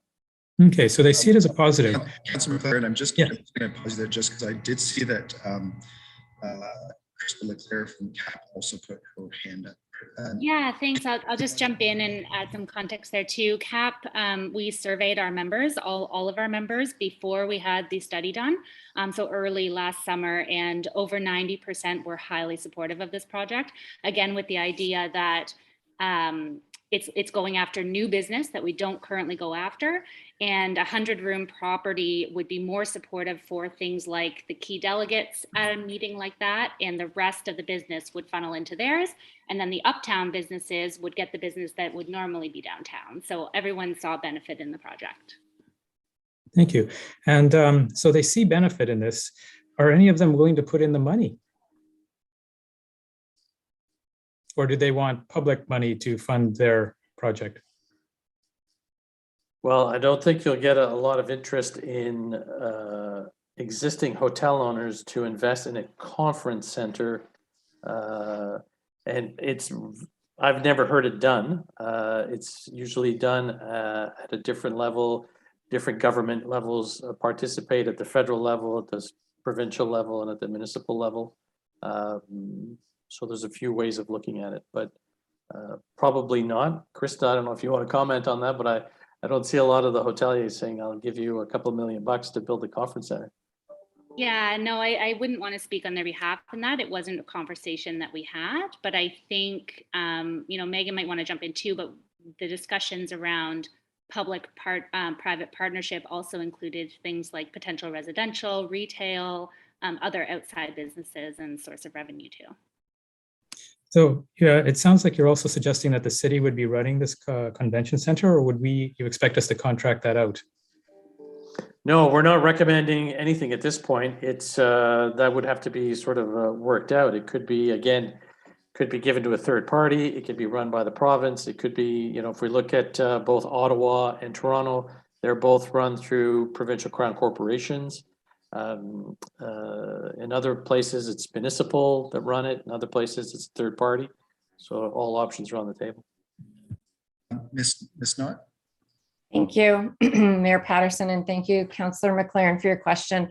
I think where we're at right now currently with the study is that there was obviously in your council report, you saw there was a report done in 2013. There was another report done in 2020.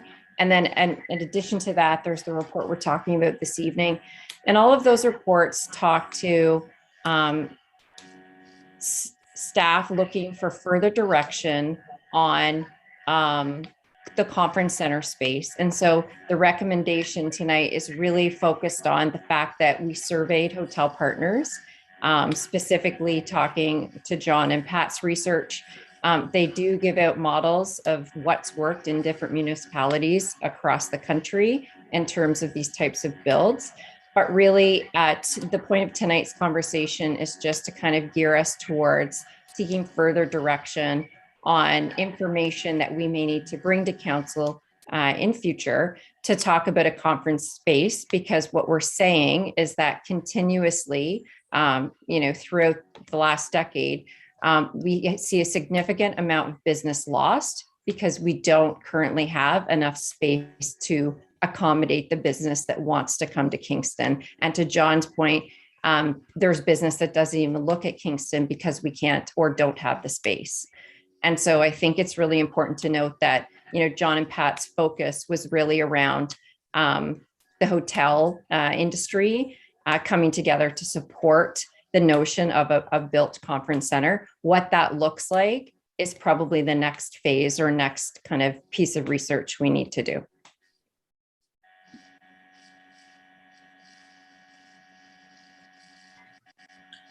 Councillor McLaren, do you have any other questions at this point?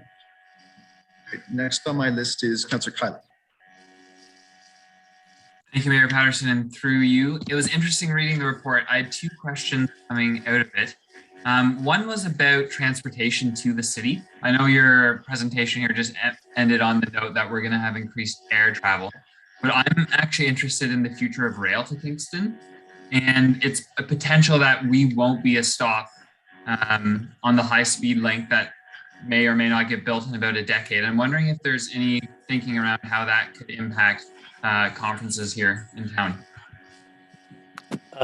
Well, I think you might not be on the stop of the high speed, but I think there'll still be links between the three major centers into Kingston. So in that sense, the links will still be there and probably improve and have less pressure on them with the high speed that's going directly from, let's say, Toronto to Montreal or Ottawa to Toronto.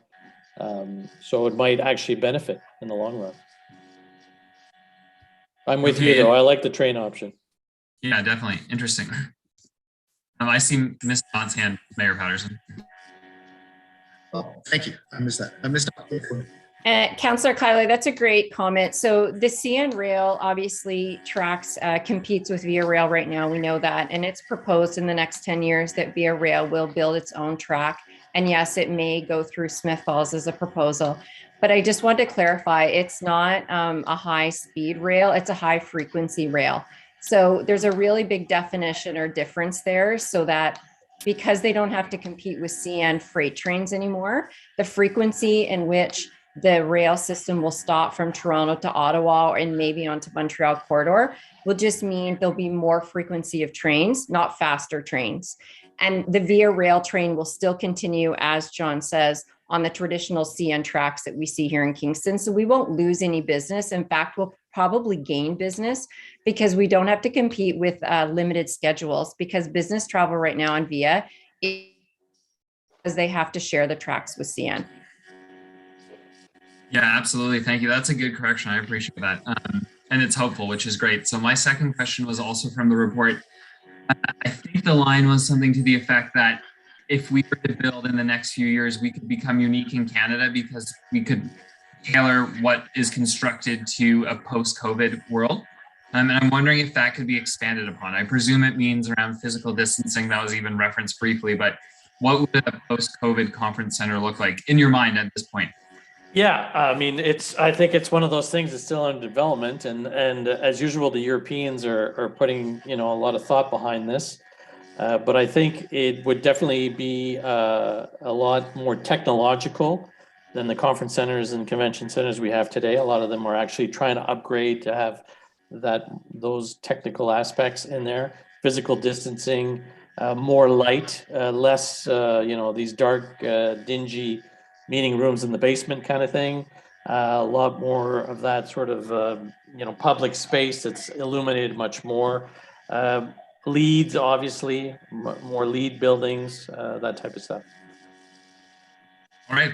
I think also, if I could just interject, ventilation systems would be more efficient, stronger, and from a technology perspective, there'd be investment in hybrid meetings. The research tells us that organizations are anxious to get back to in-person meetings. They do not see total virtual meetings as the future, but there's no question there is a move to hybrid meetings where you have 500 to 1,000 in-person delegates, and you may have just as many coming in through a hybrid platform as well. So that's a lot of technology and it's a lot of infrastructure that can be easily implemented into a new build as opposed to having to necessarily incorporate it into an existing build. Thank you. Next is Councillor Doherty. Thank you, and through you, Mr. Mayor. I'd like to understand the occupancy percentages a bit better, because you make a strong case for the conference center, but numbers like 79% occupancy made in the summer and 63% during the year average. To me, that would suggest that we may not need a 100 room hotel, but that there's plenty of space there to absorb people coming to town for the conference center. Well, my comment on that would be that what we're seeing in the preference of planners is that they want a hotel in or on top or connected to their main meeting space, if it's not in a hotel, so if it's in a conference center. So having one that's, 2, 3, 4 blocks away is great. It's they can walk to it, stuff like that. But at the end of the day, they want hotels that are tied to their meeting facilities as well, at least for their own staff, for the VIPs, for the board, because they've got board meetings pre and post. They've got all sorts of stuff. So it's got to be on one. That's what they're wanting. So, if we're going to build from scratch, maybe it's worth looking at it on a long term and say, okay, well, Kingston's going to grow in popularity anyway. We know that we're going to be able to increase the number of people coming to town, whether it's on a leisure basis or whether it's on a convention and meetings basis or whether it's a sports tournament basis. So we might as well look to the future and plan ahead. And we think that a 100-room hotel is that sweet spot. Builders now are looking at hotels between 90 to 150 rooms. Those are the most profitable hotels. Nobody's going around building 1,000-room hotels anymore unless you're in Las Vegas. And even then, they've been slowed down. So I think the 100-room, and it could be 125, it could be 95, is kind of the sweet spot of what people are building these days. So it would fit really nicely on a facility the size that Kingston's looking at. It would just be like a perfect fit. Great, thanks.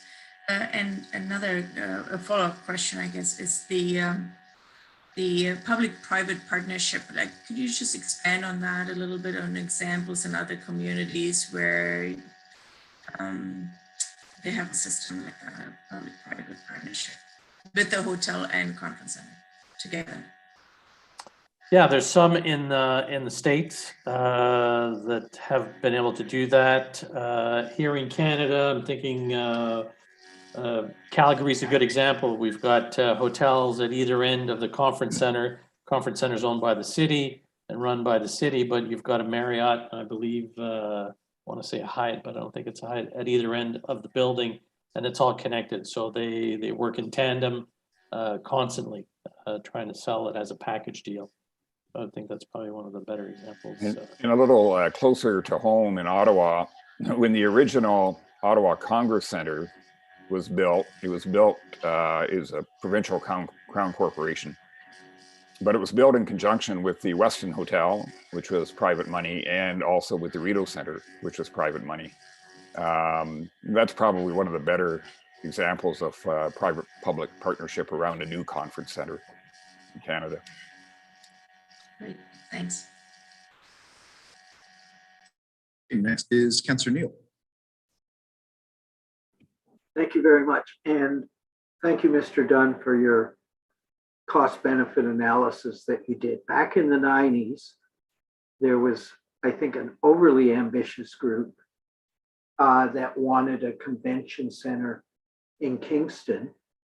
In Kingston, we're interesting because we're socially progressive and fiscally conservative, I think. And so what happened is that when they looked at like-sized cities and how whether they were successful or not, too often they found out that it was a drain for the municipality. Now, that of course was a very ambitious idea for what the convention center would look like. I'm not going to be around when the report comes back and council votes on it, I don't believe. But I would really strongly suggest that you look at other like-sized communities that have convention centers and really find out how much it's costing the city. We all love the LVAC, but the reality is it costs the city much more than was forecast for the ongoing expenses to the city. So I guess that's just a cautionary tale, if you want to comment on that. Yeah, I'll say a few words and I'll let Pat talk about the Ontario examples because Pat actually built and ran the one in Ottawa for quite a few years. But I would say that the onus is really placed on the management of those facilities to make sure that they're full and that they're running properly and that they're running, like a Swiss watch. And there are examples of those that are worked and sold like that and operated like that, and they are breaking even or even turning a profit. So they're not all money losers. And I think being able to build it from scratch, you can really put all the different steps in and the operational procedures before the thing's even up to make sure that down the line it doesn't become a strain on the city. But no matter how you look at it, a convention center in any city, whether it's Toronto or whether it's Halifax or Tofino, is that they are an engine for economic development. So they bring in massive dollars into a city. So yes, maybe a city will have to pay certain operational costs to run the place, but the backside of it is that there's so much, great economic benefit coming into a city and creating more jobs, creating new businesses, mostly small and medium-sized businesses, by the way, which is fantastic. So I wouldn't put them in the bad bucket because they can be done properly. And maybe Pat, you want to talk about both Ottawa and Toronto example. Well, the traditional convention center model is the one that John has just described. Over decades, the idea was a city or a province or a state invests in a new convention center for the purpose of, as John said, bringing in massive numbers of delegates who spend a lot of money within the community. And that the convention center will be primarily focused on conventions and trade show. That'll be the primary mandate. And in all probability may run operating losses that would be covered by the public entity that owns them. For decades, that was the model. And communities traded off the economic benefits for the fact that they'd have to invest in the property and operating losses would have to be covered. Over the last decade, public ownership of convention centers many of them have said, hey, wait a minute, we don't think you should be operating at a loss. We don't think you need to. And frankly, we're not prepared to cover operating losses any longer. And you'll find a number of convention centers today that have determined ways, just simply by broadening their business mix, in order to at least break even and perhaps turn a profit. Toronto and Ottawa convention centers are good examples of publicly owned convention centers. They're crown corporations of the province. Their mandate is to not lose money, and they don't. Both centers turn a tidy profit. And that money is, for the most part, then reinvested back in the building in terms of capital requirements, refurbishments, that sort of thing on an ongoing basis. So I think, today the notion that a convention center has to be a loss leader can be largely dispelled. Doesn't have to be, it just requires a broader business mix than simply doing conventions. I hope that answers your question or your concern. I think we've lost Mr. Kelly. Yeah, he's out west. He's been having some internet issues tonight. Thank you very much. Thank you. I think he got to the end of answering your question. I think so, yeah. Okay, good. So I'll go on to, next on my list is Councillor Rosanna. Thank you, Your Worship. My question was similar to Councillor Neal's in that I did want to ask Mr. Kelly and Mr. Dunn, because of your wealth of experience out there with all other conference centers, like if we did go forward, any idea with something that we're posing here, like have some residential and the hotel, any idea what a city contribution might look like to the construction? Like, are we looking at 20 million to 40 million, or do you think it would be less? Like, just based on your experience where you were saying then, like, there's so many different municipalities out there that have done different convention centers. Any idea at all? I wouldn't want to hazard a guess. That's dangerous territory. It all depends on the type of building as well, and what the arrangements are with the private, if there is private investors, the type of building, is it a Leeds building, is it not? So I wouldn't venture a guess, but they're not cheap, I can say that. I mean, they come with a hefty price tag. So definitely the recommendation is to go and find partners both at the provincial and at the federal level for sure to do this. But I can say one thing is that Kingston's in a great location. You're at the epicenter of the three biggest markets in the country, where most of the business is happening. And post-pandemic, people are looking for alternatives to these major centers. So you're in that Goldilocks location, that's for sure. And you're a beautiful city. You've got a lot to offer. And it's right on the water. It's right on the water. That's right. Yes, so yeah, thank you. Next is Councillor Chappelle. Thank you, Your Worship. This proposal has been kicking around for quite some time. It's started out with a market study in 2013, and 2018, 2031 did another study, 2020, 2031 did another study, 2021. We got the update with COVID. Lots of expenditures on the public dollar on looking at consulting fees for this proposal. I really thought that it was sort of being pushed aside because of the outcomes of COVID, because everything has changed. And so since everything has changed, I'm wondering if one of the items you looked at is the possibility of bottling or building this proposal so that it would attract private investment by the fact that the K-Rock Center, or the Leon Center, I'm sorry, the Leon's Furniture, Leon Center still has a substantive amount of debt that we're paying off on an annual basis, plus the subsidies that we're putting in. And that place is not filled on a regular basis. So wouldn't it not be prudent to bottle that up or package that up with the property and put out to a market worldwide? I mean, you could have an investor from overseas come in and build a conference center to state of the art there. Did you look at any of that in your proposal? Because the idea of a land swap or giving away free land and giving the college an opportunity to leverage that to sell, it's a mug's game I don't approve of. But if you wanted something like this done, I think you need some investment that is outside from the city of Kingston and the taxpayers of Kingston. We're already sitting at a $400 million debt, and I can't see this also being layered onto taxpayers.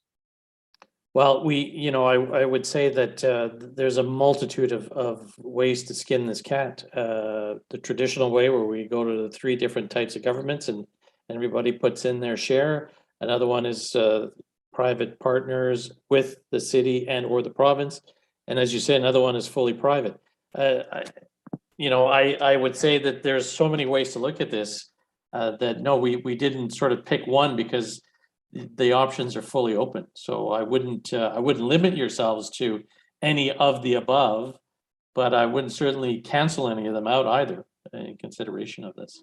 So in your experience, has there ever been like an RFQ put on? Councillor Chappelle, I'm just going to put you on pause. I know Seo Hurdle wanted to jump in on that one, and then I'll come right back to you. Seo Hurdle.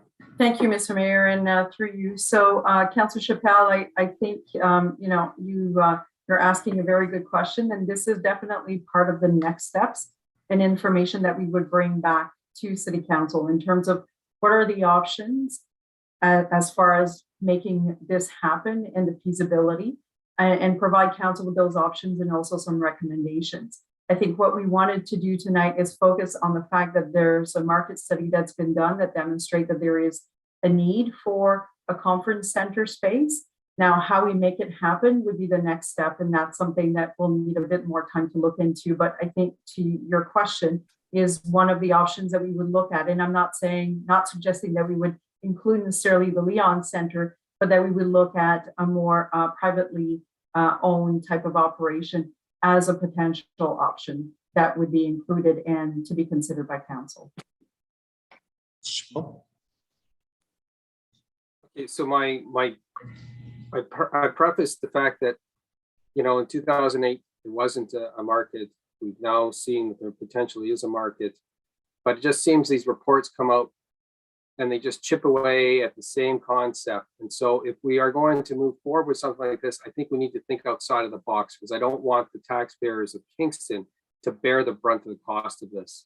There's already enough. And I can't see the province wanting to pitch in, considering the amount of money they gave for the bridge. I can't see the feds doing it. The tap's running dry, and we need to be creative. And so I do implore, you know, Kingston, Tourism Kingston and CAP, if you're going to pursue this further, look at very creative options in order to attract external investment to come to Kingston, rather than the same old tired things that have been kicking around since 2008. Thank you. Okay, thank you. Are there any other questions for Mr. Dunn or Mr. Kelly at this point?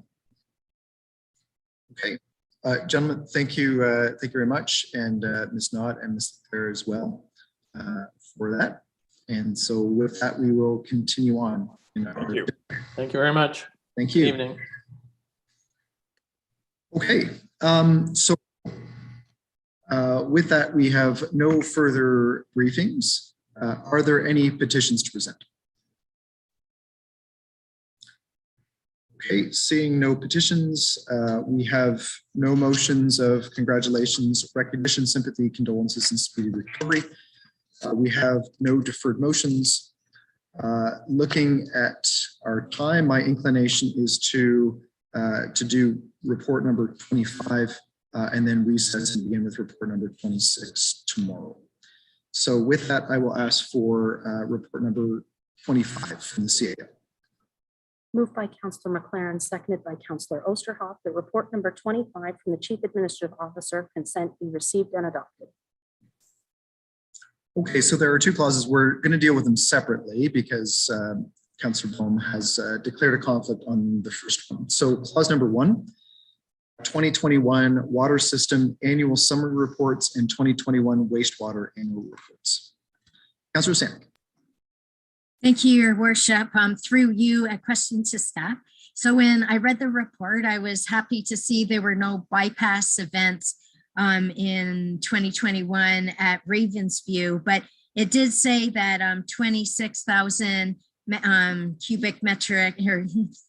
cubic meters of water of sewage was released into Lake Ontario through the collection system. So I just wondered if staff could just say like what would be some of the ways that that sewage did get into the lake if there were no actual bypass events at actually the sewage treatment center.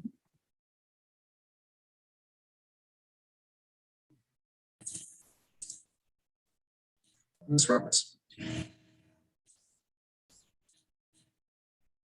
Good evening, and thank you through Your Worship.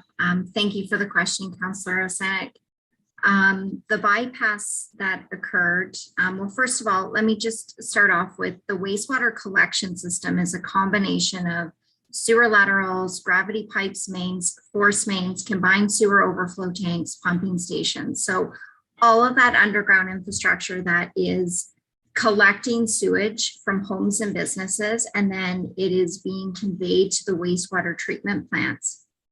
So you're correct. There were no bypass events at the wastewater treatment plants, but we did have overflows in the collection system. So the collection system is designed that if it is overloaded with sewage and stormwater, and remember that there are combined sanitary storm sewers in the city, if it is overloaded, it is designed to discharge so that it's not backing up homes or businesses in the basement. So the whole system from your home, the collection system that's conveying all of the wastewater to the treatment plants for treatment, and then outfall to the lake, it is designed so that it's overloaded. It will overflow and discharge it out to the lake. So we didn't have any bypasses at the wastewater treatment plants, but we did in the collection system. Thank you. Thank you for that explanation. Next is Councillor Osterhoff. Oh, thank you, Mayor Patterson. I hope I can ask this question. Ms. Roberts, is that a process that's being eliminated?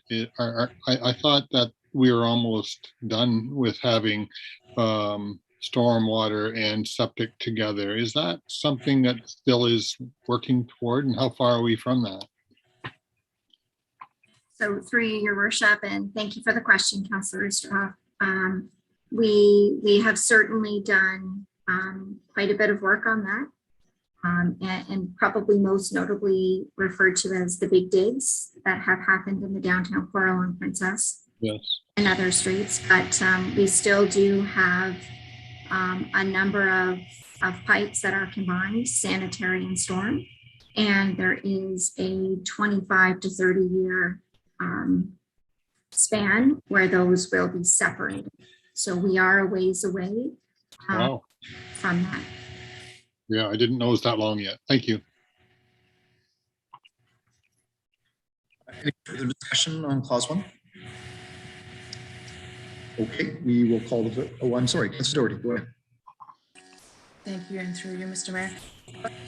I want to thank Ms. Roberts and staff for the great communication. I did receive quite a few emails regarding the odor, and you guys were just fantastic working with the community regarding the odor. And you mentioned in the report that the cordialant was changed to help with that as well. But that kind of raised a question for me, and I don't like, I know nothing about the kind of chemicals that you use in the process, but I just wonder how, if some of the chemicals, shifting chemicals that you use, are some of them more harmful for our waterways as well? I wonder if you could speak to the chemicals actually used in the process. Sure. So through your worship, and thank you for the question, Councillor Doherty. The chemicals would be fairly comparable as a coagulant, which is just aiding in the collection of any of the solids that are there so that they can be removed effectively, so that the outfall that is going out to the lake is clear and free of any of those contaminants. So we are grabbing the solids and making it into a biosolid. So the chemicals being used would be comparable from an environmental perspective. Some of them are more harmful to employees. I'm not able to, I don't have the MSDS sheets in front of me about the material handling from a safety perspective, but from an environmental perspective, they would be, they are generally acceptable chemicals that are being used at a wastewater treatment plant. And of course, we would have to be going through for that design and use would have to go through the Ministry of the Environment and Conservation and Parks. So they are generally acceptable, but I don't have the exact data available on me tonight. Thank you. Thank you very much. Is there anybody else that wants to make any comments? If seeing none, then we will call the vote on clause 1. All those in favor? Opposed? And that's carried. Clause 2, LTAS Technologies Incorporated Harmari Technology Platform Contract Update. Councillor Smith. Thank you, Your Worship. Through you, a question to staff. I received an email from the public, and maybe all of us received the same question. I'm not sure, but it was that since we are going to terminate the Harmari software contract as of March 23rd, then the question is, would the city be able to ask Harmari to delete the data it's did over the last year that we've had the contract? Thank you. Ms. Morley. Thank you. Through you, Your Worship. I can confirm that the city's contract with LTAS Technologies clearly states that they're required to return or destroy all data that was uploaded to the Harmari platform or otherwise collected under the contract. Thank you very much. Okay, next is Councillor Stroud. Thank you, Your Worship. Yes, I read the report. I also chaired the committee where a lot of this was discussed initially, and we heard from many members of the public, as you all can recall, when this first came in a year ago. So the report's quite simple, really. I mean, it's essentially saying that we don't really need this agreement anymore, that the number of short-term rental providers is much lower at around 143, and that city staff can do the work that is needed to collect the MAT tax and so on, just as it all says in the report. The obvious question to me, which is not in the report, and this is a question to staff, is so does this mean that city staff will be writing a similar software program? Because I believe this one was proprietary to Harmari. Are we writing another software program that will do the same thing? Have we learned from the last year and the process we went through? Have we learned all we need to know to be able to do it in-house? I mean, this is all great news if it's true, but I'd just like to hear from staff about what this means and who will be taking over from Harmari. Okay, Commissioner Agnew. Thank you, and through you, I'll certainly do my best to address the majority of this, but Mr. Compo might have some additional details. So to your point, Councillor, we're not going to be writing our own scripting associated with the technology that was offered by Harmari in the short term. I think what we're looking at right now is evaluating our options with respect to the long-term solution. We didn't want to enter into a further contract with Harmari at this point in time while we're still evaluating the option of MAT collection through Airbnb, as we've been asked to do and report back at that June report. So we are still working on those solutions. We're also looking at a higher compliance rate at this time with respect to the bylaw. So the enforcement matters haven't been as rigorous as we've thought they were needed to be when we were looking at a higher rate, but we are still looking at that from an enforcement technique perspective. So should there be a shift in the market and we see a greater number of STRs moving forward coming out of the pandemic, that we're positioned to be able to enforce the bylaw appropriately. Mr. Compo, I don't know if you have any additional comments to offer. Thank you, Commissioner Agnew, and through you, Your Worship. I agree with what Commissioner Agnew has said, and further to that, we brought a report to Council in December of 2020, and for the initial numbers that were provided to us by LTAS technology, that was given a couple of months prior to that report. And since then, now, obviously, we've continued a year throughout COVID regulations that had a major impact throughout Host. There was a number of variety of reasons why I believe that we've seen a significant decrease. I just wanted to reiterate the fact that when we brought this report to Council in December, that we were not just basing enforcement through Harmari's platform solely. We did have that discussion that we were using that as a tool throughout multiple other tools in a way to take a broader approach at the market and look at next steps. So I just wanted to reintegrate the fact that it wasn't solely based on Harmari. They were one of many factors that played a role in our decision and to overview this project in total. Okay, yeah, thank you. Yeah, I mean, it doesn't state explicitly in the report what I believe is the situation. So maybe you can just confirm this. Really, based on what you just said, that tool from Harmari, which was costing, I think it was $19,000 for the year, that tool is essentially no longer needed. It's unnecessary given the low number of operators and the much lower workload than anticipated based on the initial numbers. Also, the return from that investment, if you wish, in the 19,000 for the Hermari software, I mean, the amount of MAT tax that was collected is lower than that amount. So we're actually losing money on that alone. So maybe you can just confirm those 2 points. Thank you. And through you, I may defer to the city treasurer to speak on the MAT collection portion. But in terms of the initial numbers, you're absolutely right, Councillor Stroud, in terms of what we've seen this past year. The bylaw took effect on June 1st. So obviously we're here within the 1 year period of what we initially wanted to report, due to the fact that we feel comfortable at this time, based on the numbers now, that this can be an approach we look at in-house.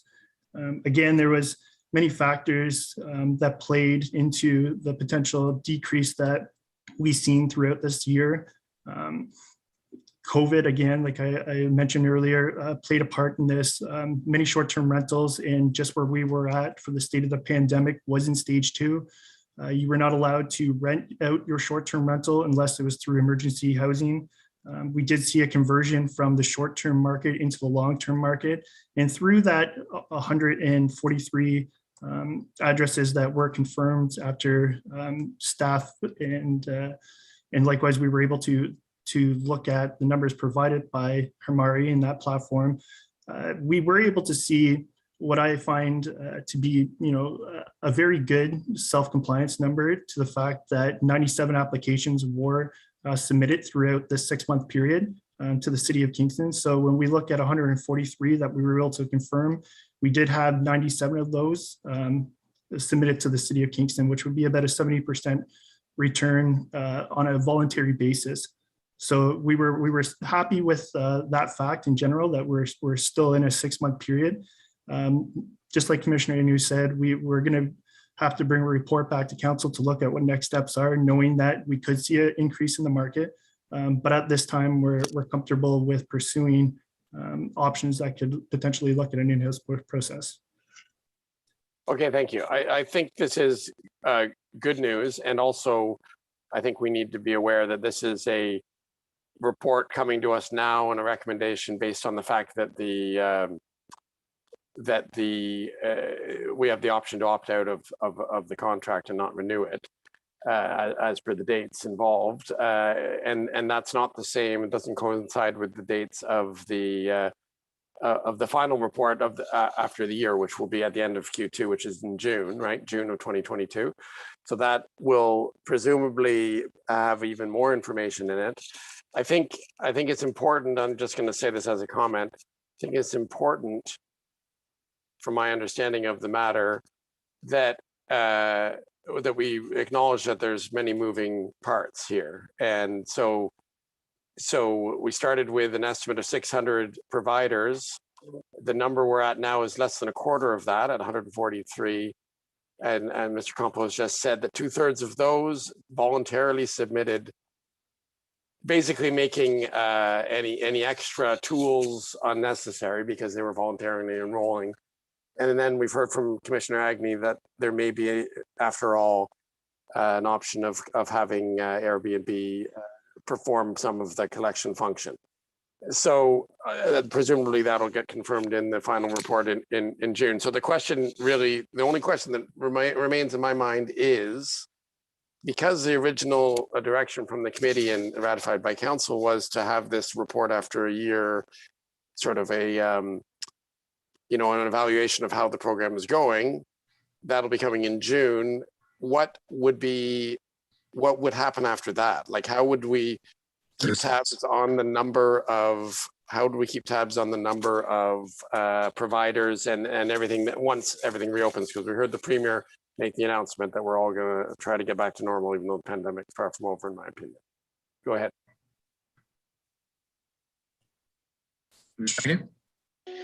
Yeah, thank you, through you. And it's a good question. I can't say that we have fully all of the answers, because we are working on that to be able to present at administrative policies in June as the long-term solution. What we're confident in is for right now, for the months between now and June, that we can handle it from a staff perspective. I understand the comment, certainly, that it appears that, the investment in the Hamari technology didn't pay for itself when we're just looking at revenues associated with the licenses themselves and the MAC collection. But certainly what isn't accounted for is the fact that we didn't have the staff capacity or the technology to set up the portal that was helpful to us. And some of that technology, we just didn't have the in-house capacity. So one of the great things that has changed since we even looked at this a year ago, and council may remember this from our budget conversations, is that we had the ability to consolidate the parking enforcement team with the overall enforcement team that has resided under community services for a period of time. So we now have a much greater number of enforcement staff than the city's ever had before, working as a consolidated team. So we're much better resourced on that front. Plus, we've been fortunate to be able to, through some good budgeting, add some additional licensing agents to the group. So we have greater staff capacity now than we did even a year ago, and a better integrated program for how we're going to be dealing with enforcement. So I think some of those factors are helping us to feel more confident of being able to facilitate some pieces in-house, as well as some additional capacity within the financial services team, and opportunities for online payment portal that just didn't exist even a year ago. The technology is moving that fast. So there's a number of factors that have changed that's positioning us better, but we will be able to report to you in a much more fulsome manner at that June report when it goes to administrative policies. Yeah. Okay. Well, I'll just finish with my last comment. 10 seconds. Yeah, I just do hope that after that report, if needed, that more information, if it becomes available, that it will be brought back to council. Thank you. Thank you. Next is Councillor Bolt.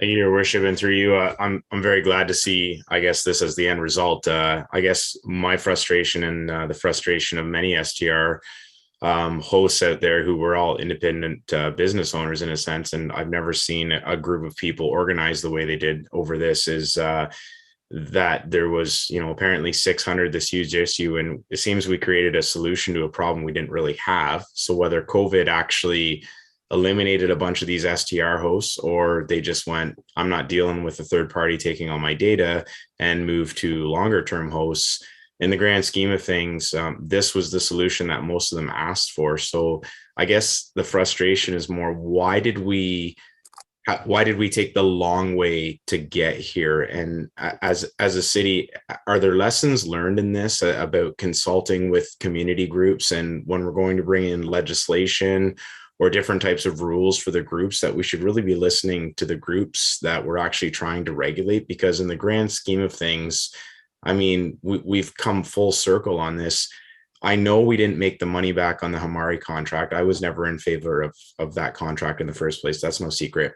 My bigger frustration is, how much staff time did we waste on this? How much counselor time? How many meetings did we have? This, in the 7 years that I've been on council, has been one of the most contentious files I've ever worked on. And in the end, we got to the result that most of the hosts were simply asking for from the beginning, which was that the city would do it. So I'm fine with, if we've made mistakes, that we learn from them. So I guess my question is, going forward, can we do better with our consultation and listening to the groups that come to us? And in the grand scheme of things, I mean, really, we have to, I guess, do better in the first place. So is this something where have we learned a lesson from this approach going forward, so that in the future we're able to better ourselves? Thank you for the question, Councillor Bohm, and through you, and Commissioner Egg, you may want to add to this, but absolutely, staff are always taking feedback, taking different approaches as the times change, and we were cognizant of the fact that when we initially, Councillor Bohm, you probably remember, we had host compliance. They gave very similar numbers for the 600 advertised market. That was based on the initial projections that were given by host compliance and for LTS technologies. The next step is that we had to form those agreements And there's the whole piece about, the privacy. We had to make sure that the data was, sound, and that there was no issues with the data that was being provided by the city. And those were the next steps, on top of the fact that, we did see a decrease. Whatever way we want to look at it, there is that aspect as well, that a lot of the short-term market converted into the long-term market. That was not a goal, but that was something that we wanted to see more STRs convert into a potential long-term market. So there was some, in my mind, from an enforcement line, pros to what we've seen.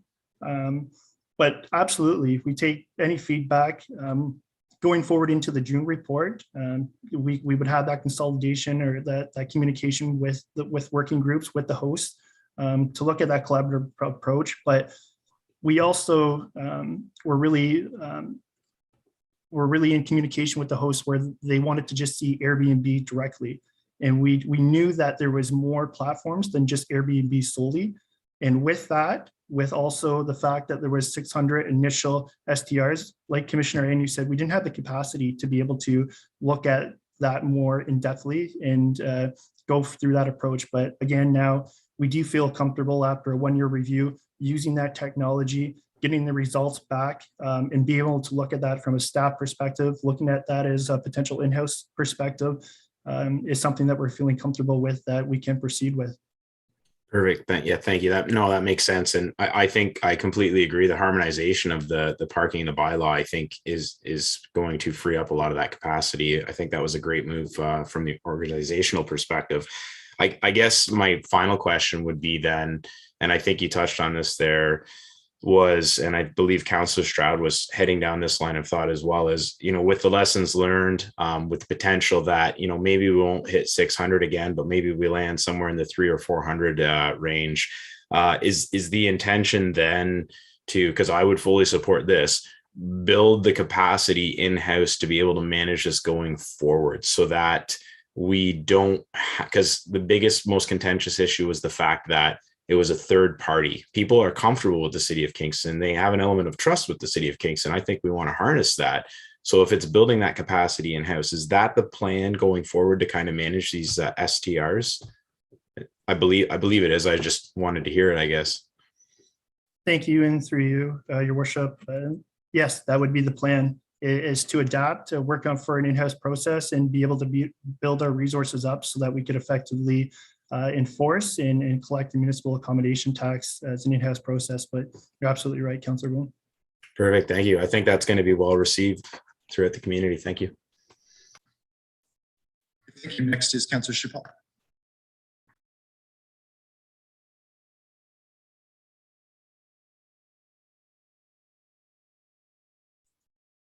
I had my mouse, Your Worship, and it just moved and disappeared, and I lost it. So anyways, I just for clarification, Mr. Campo, if you could tell me, of the 143 confirmed listings, are they all, what's the ratio of them listed on Airbnb versus other service providers? Thank you, and through Your Worship. Unfortunately, Councillor Chappelle, I can't give you a firm answer on what platforms they are at this time. It is something that I can come back with for an answer, but I'm not exactly sure if we would be able to get that information at this time from Hamari. But it is something that I can look into to get back to you guys on. Okay, well, following up on what Councillor Bohm was saying, I was very adamant that I didn't think the Hamari project would work. And so I'm pleased to see that staff has come to this realization as well. And I do think that the simple approach, hopefully you've had conversations with Airbnb by this time, so we have some information in June. Has there been any further consultation with Airbnb? Is there something that can happen with them should we choose to go down that road? Thank you, and through Your Worship, great question, Councillor Chappelle. We initially had our conversations with Airbnb where they had an impact to with COVID as well, with a lot of transition that happened through Airbnb. with their staffing, but we had conversations where there is an appetite for Airbnb to potentially come back to Kingston to relook at that conversation. So part of the engagement that we would have with Airbnb could be potentially something that we bring back in June for the June report. Okay, I think I'm limited to my 2 questions. Is that right, Your Worship? No, this is speaking to an item where you have up to 5 minutes to comment, to speak, and to ask questions. Okay, well, I'd like to, I guess I'll just summarize that, Mr. Compo, I really appreciate this, the candor of our conversation and this report. I do think that there is room to have a citizen-based solution that works collaboratively with the city. And I certainly think by seen this outcome, that the appetite for a further collaboration is certainly going to be something welcomed by the STR community in Kingston. So thank you very much for your report this evening. Thank you. Next is Councillor Oster. Yes, thank you, Mayor Patterson.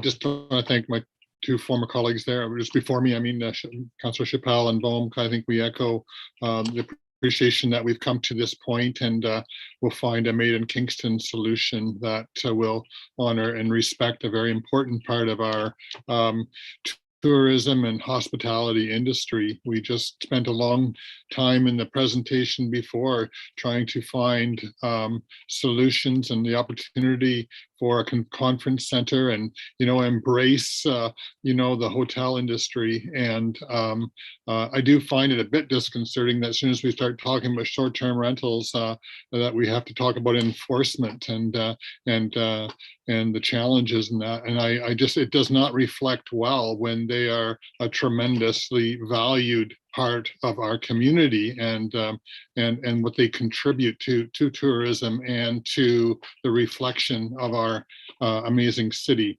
So I just wanted to, I get confused sometimes by the revenue stream of MAT, and I know that the hotels provide a revenue stream to KingCap as well, and there'll be a revenue stream for short-term rentals. Is that correct? And so we're trying to capture that revenue stream efficiently.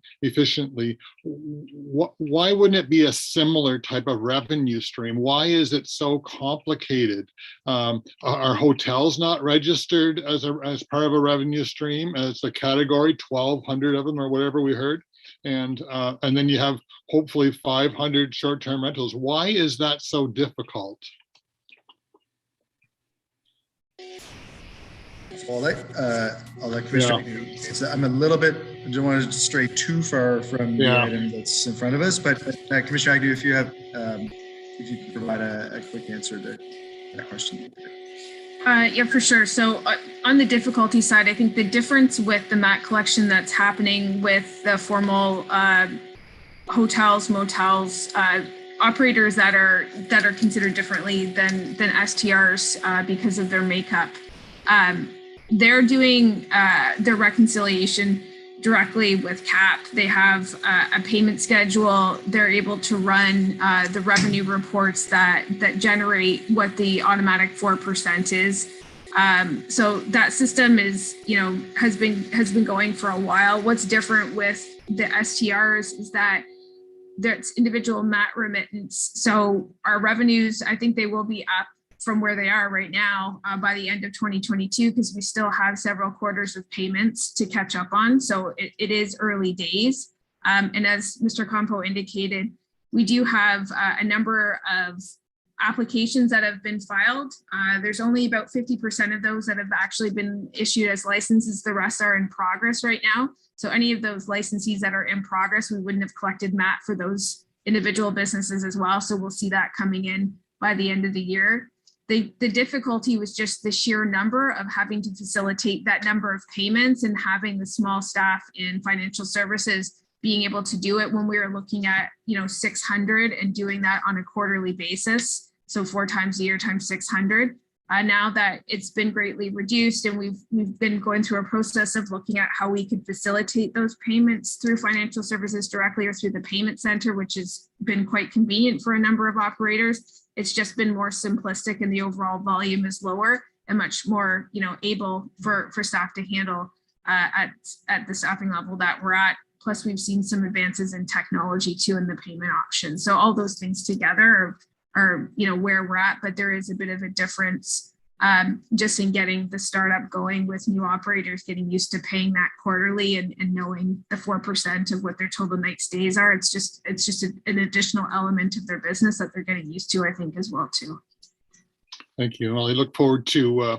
I am engaged with a group of short-term rentals in my area, and I do look forward to seeing the bylaw managed and for between now and June and the review. Thank you. There's no further discussion. We'll call the vote on clause 2. All those in favor? Opposed? And that's good. Okay, so it's 10:54. So we will recess. I'll look for a motion to recess until 6 p.m. tomorrow, where we will pick up with report number 26. Can I have a mover and a seconder for that? Moved by Councillor Hill, seconded by Councillor Neal. All those in favor? Opposed? And we are officially recessed. We'll see you at 6 p.m. tomorrow.